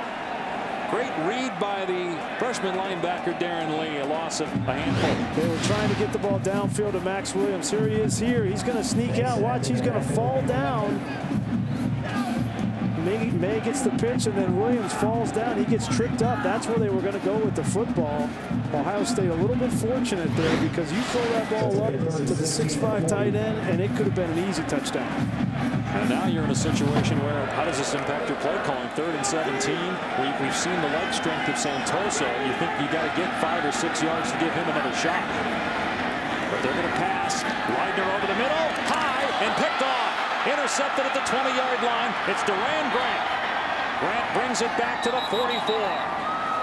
Minnesota with a chance to get points. Instead, they turn it over. The first one today by the Gophers. Well, I think it was a force downfield. The ball is tipped by the tight end. Really this is a tough throw in between the safety and the linebacker. Gets tipped and then ricochets. You know, what I would have liked to see there from Minnesota is you can take a shot downfield, and if you don't make it, then you punt the ball down, right? At least have the field position. Well, Duran Grant had a pick six taken away because of an interference penalty. He gets it back when Minnesota was in position maybe to get a field goal and make it a one-possession game. We'll see now how Urban Meyer handles this offensively with excellent starting field position at the Ohio State 45.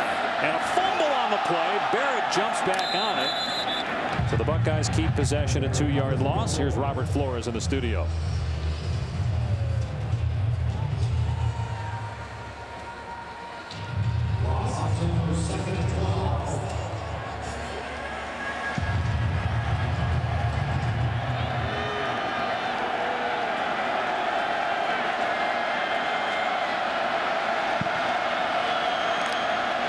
Here at 2nd down and 12 for the Buckeyes. The late pitch to Elliott, and he breaks tackles.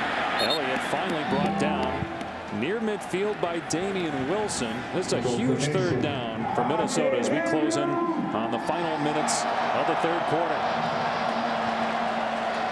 3rd down and 4 for Ohio State. The Buckeyes, one of the best teams in the country on 3rd down, and they are 6 of 8 today. 3rd down situation. And one of the big reasons why is in these situations, Urban Meyer knows he does not have to throw the football to get a 1st down. He's got plenty of weapons to run the ball and get a 1st down. Zero coverage again from Minnesota. They bring Marshall into the backfield. They fake the pitch. Barrett wrapped up and tackled. Gain of 2, 4th down. Does Ohio State take a chance and go for it, or does Urban elect to punt the ball deep here?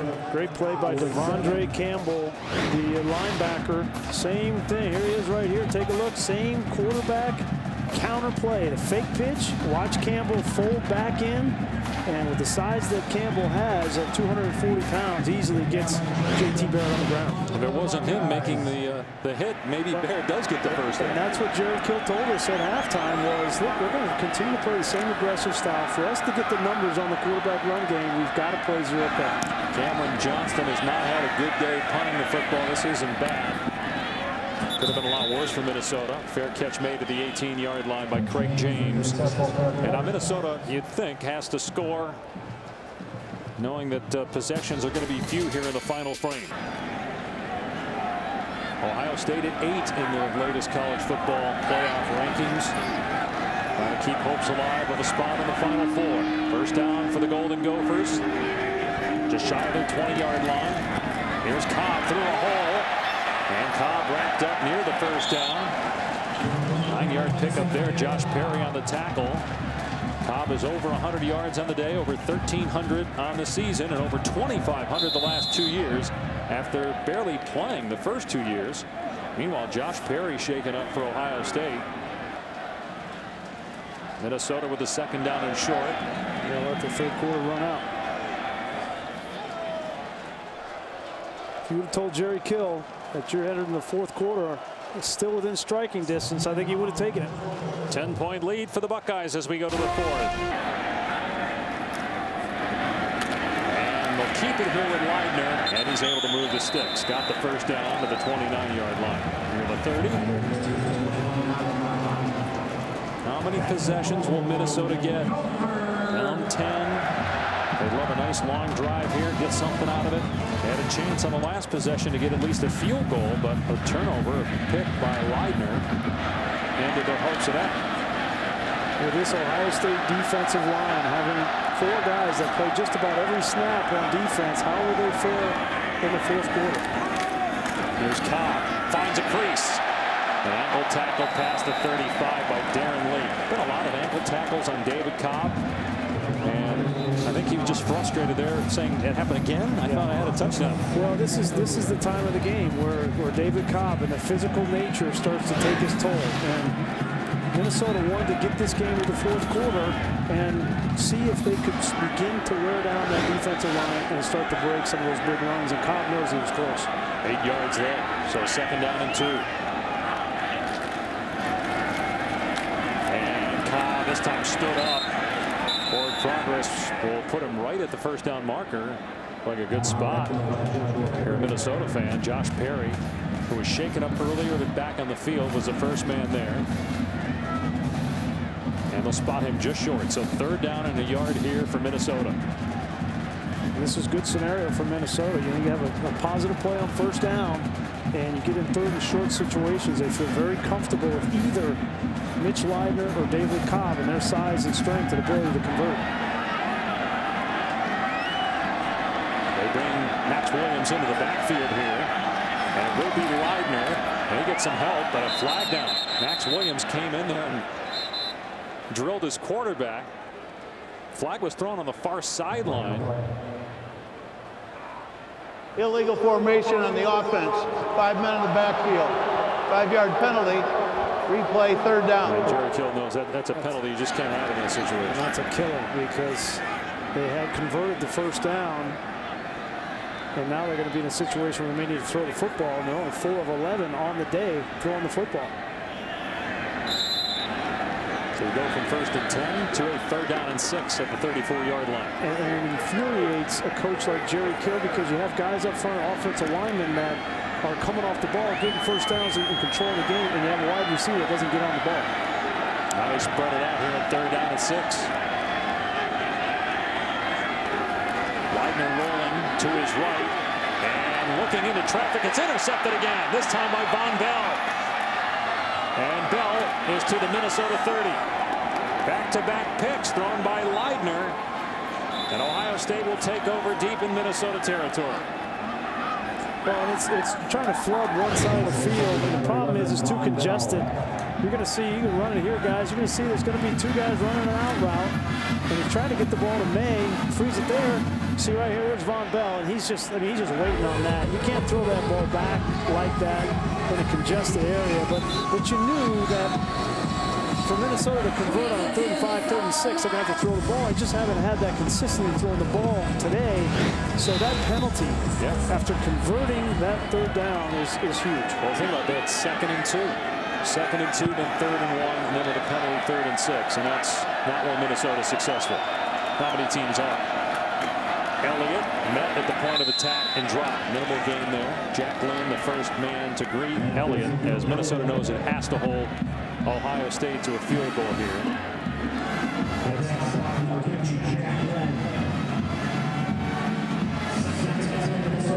Second down and 9 for the Buckeyes.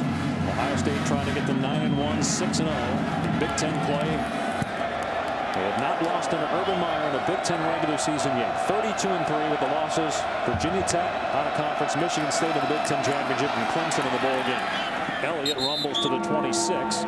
A 6-yard gain, so a manageable 3rd down here. Run or pass options you would imagine for Ohio State.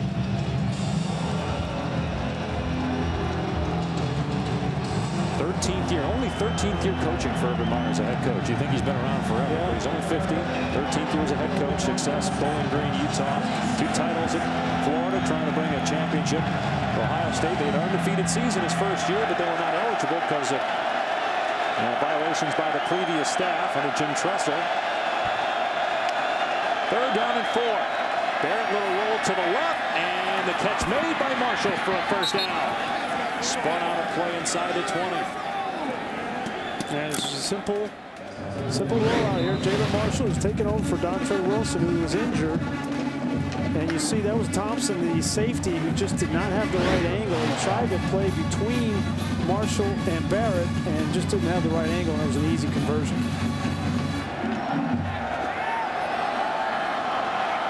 Ten straight points by the Buckeyes after Minnesota tied it late in the 1st half. Barrett pulls it back and throws high. They just have thrown it away that time. Seeing double coverage. Devin Smith, the intended receiver.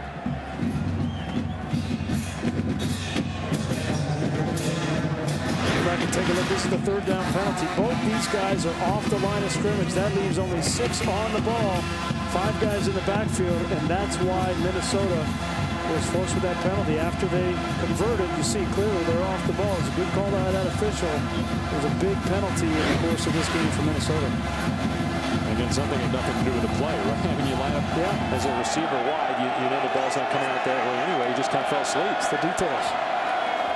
On second down, they run an end around, and Corey Smith is tackled for a loss by Jack Lynn. That is a huge play. So now it's 3rd down and 12 for Ohio State. And again, Minnesota has to get a stop here. If they get down 17, this game's over. They need to have it be a 13-point deficit at worst. Well, I think they're going to play their same defense and probably have no safety in the middle of the field here. But Ohio State has converted these 3rd downs, even the 3rd and longs, Dave, with running the football with JT Barrett and that quarterback counter action. Wouldn't be surprised they did it again here. Well, it's 3rd and 12. See if they do it. Going to be a pass. Barrett trying to set up a wide receiver screen. Look out, it's going to be a touchdown. Well designed as Evan Spencer takes it in and maybe puts away the Gophers. What a great design on 3rd and 12. A 22-yard touchdown pass. The 3rd today for Barrett. Great call by Tom Herman, the offensive coordinator. They got the blitz off the edge. You get the block by Vanette. Get the ball in the hands of Evan Spencer, and you know you're going to have zero coverage. There's nobody left. Perfect call for Ohio State. Nurnberger on for the extra point. And that's 17 straight by Ohio State. It's been a physical game all game. JT Barrett saw his racing ability in the first quarter. 86-yard touchdown run. He also has 3 touchdown passes. He now has 29 touchdown passes on the year. The school record for Ohio State is 30 by Troy Smith in 2006. And there's still 2 regular season games left. That kick goes out of bounds, so good field position for Minnesota. But is it too late? Down 17 with 10 minutes left. Free kick out of bounds. Ball will be placed at the 35-yard line. Minnesota ball when we come back. Interceptions on the last 2 possessions, though, by Mitch Leitner. Now do they have to throw it here? They'll keep it on the ground on 1st down. David Cobb wrestled to the ground by Adolphus Washington for no gain. Our college football playoff rankings brought to you by Vizio. Mississippi State and Alabama today at 3:30. Florida State on ABC tonight. Arizona State tonight on ESPN. Auburn, Georgia as well.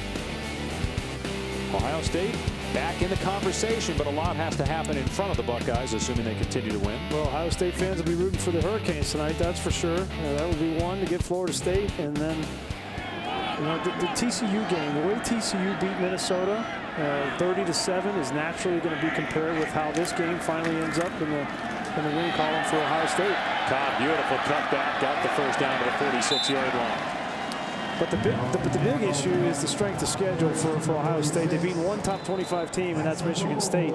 Now this, if they hold on today, will be the 2nd. Will certainly help, but you see the schedule, and as you compare it to those top 6 teams in the country, that's why Ohio State still remains on the periphery. Well, they're the only team in the top 10 with a loss against a team that's under 500. Now, when Virginia Tech won that game, a lot of people said, oh, hey, the Hokies might be a team to watch in the ACC, but then they lost consecutive games. On 1st down, going to be a play. Pass, and Leitner rolling out. Look out. Almost threw another pick. Diving attempt by Apple. No, guys, we talk so much about perception of a football team, or perception of a conference, and you could argue, we referenced it earlier, 5 teams in the college football playoff rankings out of the Big Ten. You could argue that the ACC's perception now is taking a bigger hit than the Big Ten's, but a lot's going to have to happen. There's going to have to be some implosion in the Big 12. I think there's going to have to be some disruption, certainly into the Pac-12 potentially for Ohio State to keep moving up. And Florida State, I believe, would have to lose tonight to be the first domino to fall to help Ohio State continue to climb. Well, yeah, Tom, they could lose to the Florida Gators if they don't lose tonight as well. Florida Gators are looking better. They're playing South Carolina today, so you know, I think there's a lot of dominoes still out there. I think the strength of schedule for Urban Meyer and Ohio State may end up being a bigger factor than that loss to Virginia Tech, because if the committee ends up completely staying close to the rubric that they said. What are the best teams in college football? You have to look at the improvement that Ohio State has made over the course of the year. They are a completely different team than they were in week 2. Completely different offense with a quarterback that's playing as good as anybody in the country. It's the best teams in December, not the best teams for the whole season. And that's how they're going to evaluate it as that pass is overthrown. They have to look at the body of work, but ultimately you're going to put the 4 teams you think are the best right now in the playoffs. Yeah. Well, and so, you know, one of TCU or Baylor, one of those two you had to think is going to be there at the end. Baylor beats Kansas State, you think they're going to jump TCU because of the head-to-head. Oregon and Arizona State are going to ultimately play. You know, if they win out, they're going to play in the Pac-12 championship. And when you think about Ohio State, you have to look at the Oregon game too, right? Oregon beat Michigan State. Ohio State beat Michigan State. That comparison might come into play for the college football playoff committee. There's the punt, and the fair catch is muffed, and Minnesota recovers at the 14. Miles Thomas recovered, as that's the 3rd time Marshall has either muffed or fumbled the football today. A fumble in the end zone, 2 muffs on punt returns, and Minnesota not done just yet, perhaps. Well, and this is a familiar theme for Ohio State. It was Dontre Wilson, right? He has had trouble in these kinds of situations, holding on to the football. And now Jalen Marshall, who everybody's been excited about, potentially being a replacement for Dontre Wilson. More of the same, albeit it's a little bit of a different environment with the elements today. But can Minnesota score? The Gophers have been shut out by this Ohio State defense here in the second half. There's Cobb. There just hasn't been a lot of running room for him. They've done a good job at the point of attack on the defensive line. Joey Bosa, a terrific player. We've seen him rush the passer all year. He's just as good against the run. He's got 10 tackles today, a sack and a tackle for a loss. 2nd down. Well, in this scenario, I know that Mitch Leidner has had a nightmarish game so far throwing the football with the turnovers, inability to get anything going in the passing game. I would still give him the opportunity just to throw the ball up in the end zone to Max Williams, because got a 50-50 chance of him coming down. That took a long time there in the huddle as well, wasting precious seconds here as we close in on 7 minutes to go. Cobb again through a crease, and he's in for the Minnesota touchdown. 3rd one today for David Cobb.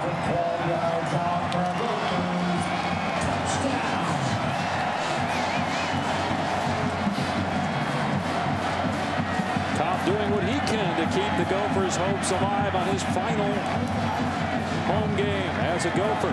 3 rushing touchdowns, 11 on the year. And all 3 of those touchdowns, Dave, have come off of turnovers by Ohio State. That's been really the only way that Minnesota has been able to get the ball in the end zone. Santoso for the point after. Now it comes down to whether Minnesota can get a stop. It was tied at 14, but then Ohio State got a field goal late in the first half and a touchdown to make it a 10-point game. And Minnesota had a field goal that went off the upright from 52 yards.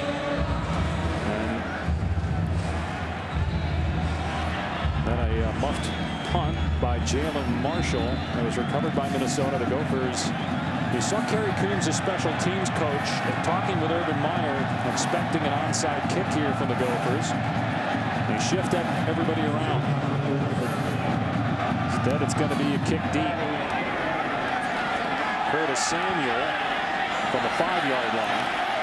And Samuel makes it to the 20, and that's it.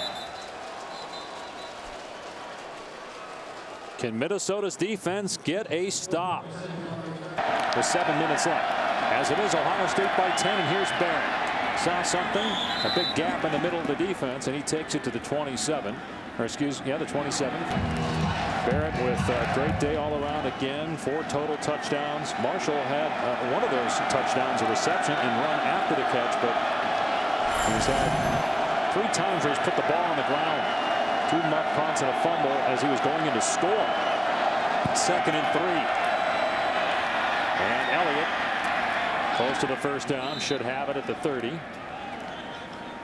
It's interesting that Dontre Wilson is still in this, or sorry, that Jalen Marshall, who's replacing Dontre Wilson, is still in this game and a part of this offense with the troubles that he's had holding on to the football.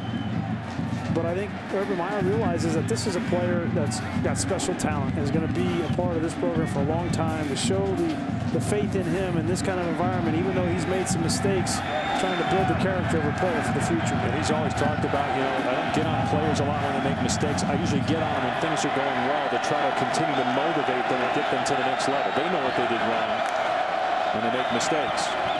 Here's Barrett, and he gets tackled for a short gain. Derek Wells trying to strip the ball, could not. Clock running, 5.5 and counting. And that's exactly what Minnesota needs to do defensively. They have got to try to get after that football. When you get one guy to the quarterback and you stand him up, the other guys come and try to put a hat on the ball or strip that ball out.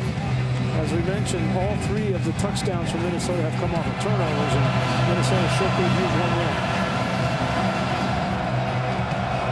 This is not normal for Ohio State in these kind of situations, 4-minute situations on offense to take their time.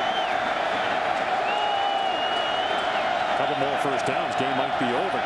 And here's Elliott up to the 35. We'll get 5, put him in 3rd and 5, and the next snap will come with about 4:20 on the clock. Minnesota absolutely has to get a stop here. And if I'm Minnesota, I'm selling out on J.T. Barrett and on Ezekiel Elliott. I'm not concerned at all about the perimeter game or any kind of pass in this situation. I would have 8 guys up around the football in the box.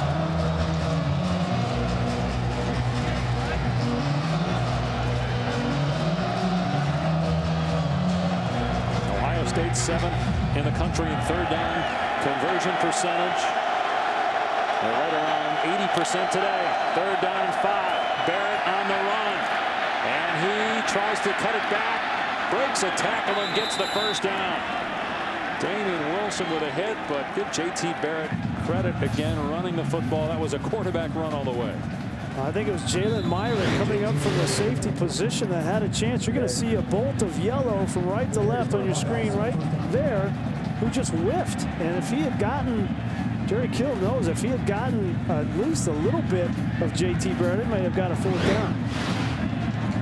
But give J.T. Barrett credit. He has been elusive, and you see 191 yards on the ground, a new school record for a quarterback. And with 3.5 to go, again, a couple more first downs. Game could be over. Here's Elliott, and he gets the first down for Ohio State. Only the 10th game that J.T. Barrett has played, and through this point, 10 games in the season, he has accounted for 38 touchdowns.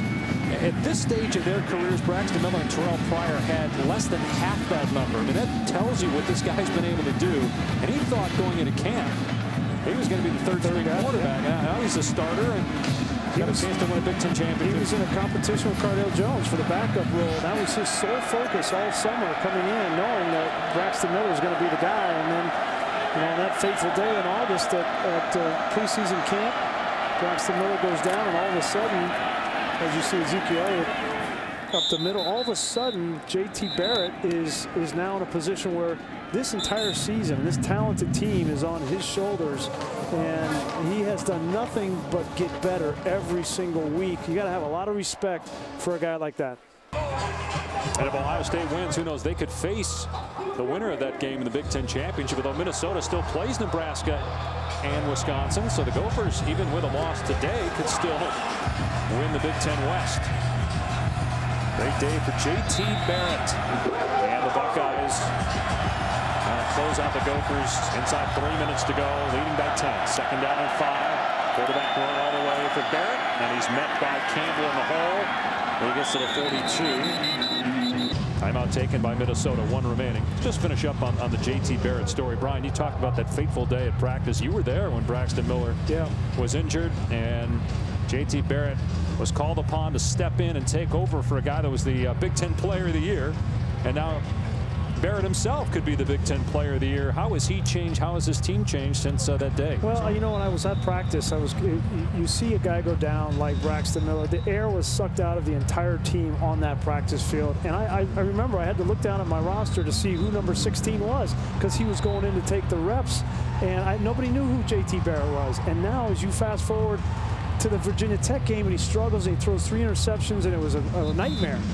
And now the growth that he's made, the growth that this entire offense has made, this offensive line has made, you have to respect JT Barrett and the job that he's done. You have to respect Tom Herman and Urban Meyer and the job that they've done. And they are unquestionably one of the best offenses in all of college football now.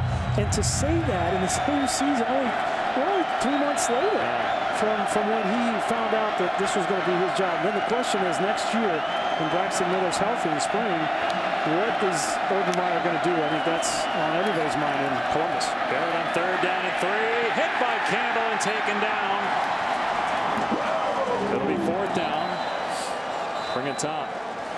You know, you talk about that competition in the spring with Braxton Miller, and because of what Braxton Miller has done, the plays that he's made for this offense, as we've got a Minnesota timeout here with just 2:41 remaining in the 4th quarter. I think what it's really going to come down to, and having spent some time with Urban Meyer and Tom Herman and that staff and those quarterbacks, it's going to come down to Braxton Miller's commitment to the game, because if there's one area that JT Barrett has probably far exceeded expectations and really devoted himself to, it's studying the game and understanding what's asked of him. The aptitude to process, take it from the meeting room to the practice field to the game, has incrementally grown to the level that Tom Herman is going to have a difficult decision on his hands. But if Braxton Miller doesn't commit the same way, the decision could be made much easier.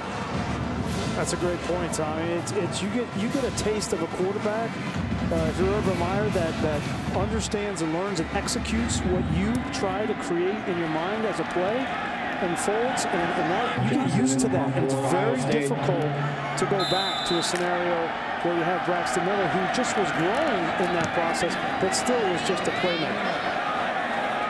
Punt sails into the end zone. It'll be a touchback. The numbers have been eye-popping. 500 passing yards in the last 2 weeks, but the numbers are not what impressed me the most. I go back to the Penn State game in the second half of that game when JT Barrett had adversity, right? As you see this pass to Max Lindsay outside, there was adversity. They were down. They were up 17-0, and Penn State comes back, and you go into overtime, and he's hurt with the MCL. Yeah. And the toughness that he showed in that overtime to run 2 times into the end zone, that leadership and that toughness, that's what has impressed me most about JT Barrett this year. One of those touchdowns in overtime was on 4th down, too. Widener. And pass on the money to Fricke for a 1st down. 2:16 remaining. No timeouts, though, for the Gophers, trailing by 10. They need to score some kind. Field goal or a touchdown, then they have to get the onside kick.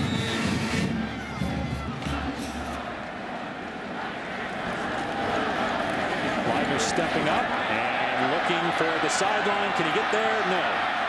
Clock will continue to run. He did not get the 1st down. Or did he? Looks like he did, yeah. Looks like now the clock's running. 2nd and 1. Call him short. Sometimes they'll stop to measure, and especially in this situation when it's close, but they didn't. So about 10 seconds tick off the clock. Now on 2nd down and short. Dropped. Fricke may have slipped, but still should have pulled that in. So it's 3rd down and 1. And Minnesota still has all 3 timeouts. So. Sorry, Ohio State has all 3 timeouts. Minnesota has no timeouts. So when they get this 1st down, they need to have 2 plays called in the huddle so that they don't waste any time at the line of scrimmage. If they get the 1st down again, the clock will stop to reset the chains. There's some movement there. Flag down. Zach Epping, the left guard, moved. That's why False Ohio start State was into the neutral offense, zone. number 52. 5-yard penalty. Remains 3rd down. Right in the middle of the offensive line, just a little wiggle. And that's important there too, Grease, because look, 3rd and 1, they could run the ball, get the 1st down, and then the clock will stop as everybody gets reset. You don't lose a lot of time because you're close to the line of scrimmage there by the time they restart the clock. Yeah, at this point in time, you're throwing the ball on every down. You need chunks of yardage too, with needing 2 scores. Widener on 3rd down and 6. Fricke able to make the catch. He came back, looked like he had the first down initially, then was pushed back. He did get out of bounds and got the first down.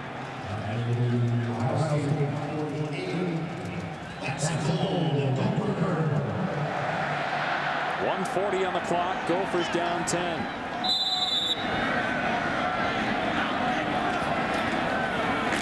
Leidner into traffic, knocked down by Von Bell.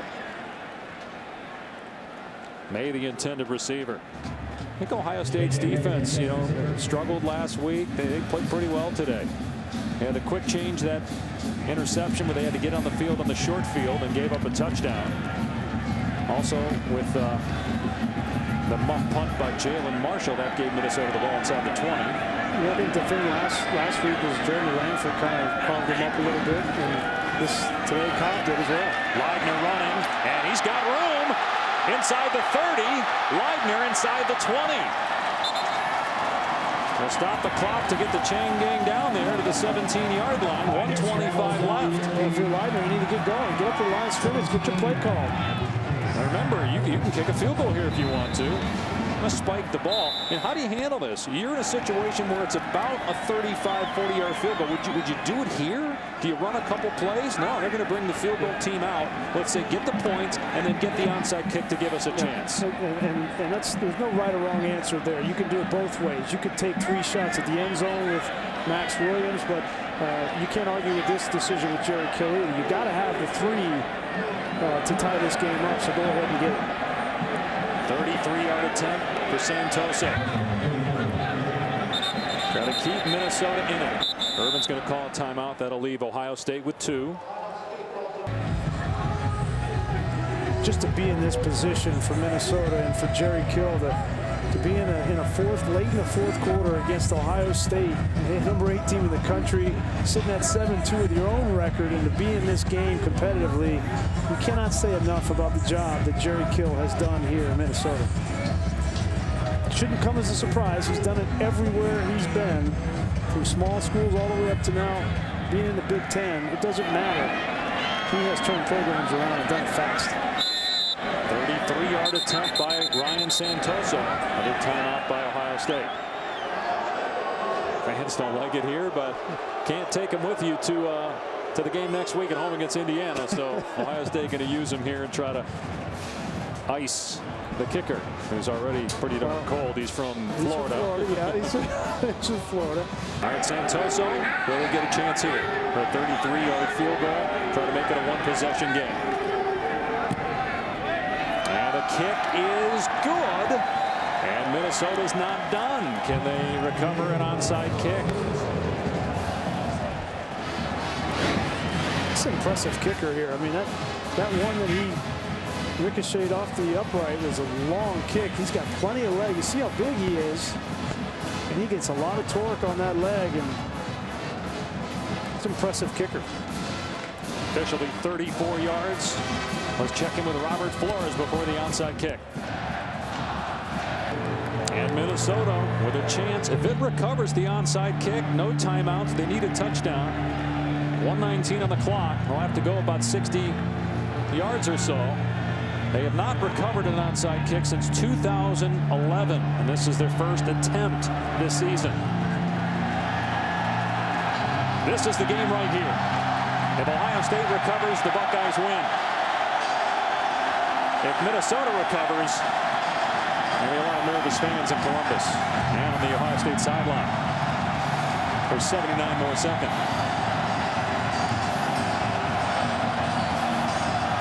Andrew Hart lining up to kick it. And he kicks it straight ahead, and it's an easy recovery for Ohio State. That was one of the worst onside kicks I've seen this year. Well, sometimes the kicker will find a defensive player up front and kick it at him, but this goes right to Jeff Hireman. Hireman has some of the best hands on the team, and he kicked it soft. You want to kick that thing hard. Maybe you get a ricochet, and Urban doesn't care what it looked like, just the fact that he got it. I told you about him enjoying each win, and he told us this week And Minnesota's good. That was the first thing that came out of his mouth. We're not underestimating Minnesota at all. And I don't think that was the case. I don't think the players did. I don't think the coaches did. I think Minnesota's just a good football team. Yeah. And Ohio State was ready to play. They came in ready to play. They had some turnovers, which you don't want to see, but you come into these elements after the emotional game last week against Michigan State, on the road, playing early, in the cold. You know, I think they came out and they were ready to play. And when people look at this final score, they need to understand that Minnesota's a darn good football team. So Minnesota will drop to 7-3, 4-2 in the West. On senior day, final chance for a lot of these Gophers to play in front of the home crowd, and there's one of them, Damian Wilson. Damian Wilson and Cedric Thompson. The game that David Cobb had here, you know, and Cobb and Wilson are cousins, playing their last game here. Emotional leaders, been a big part of Jerry Kill turning this program around. They can go out with their head held high with the way they played in this game. Ohio State 9-1, 6-0 in the Big Ten. The Buckeyes play their final 2 regular season games at home. They have Indiana, then Michigan. That's now 22 consecutive regular season Big Ten victories for Ohio State, going back to the loss against Michigan in 2011. As David Cobb leaves this stadium for the last time, but the Gophers have at least 3 games left.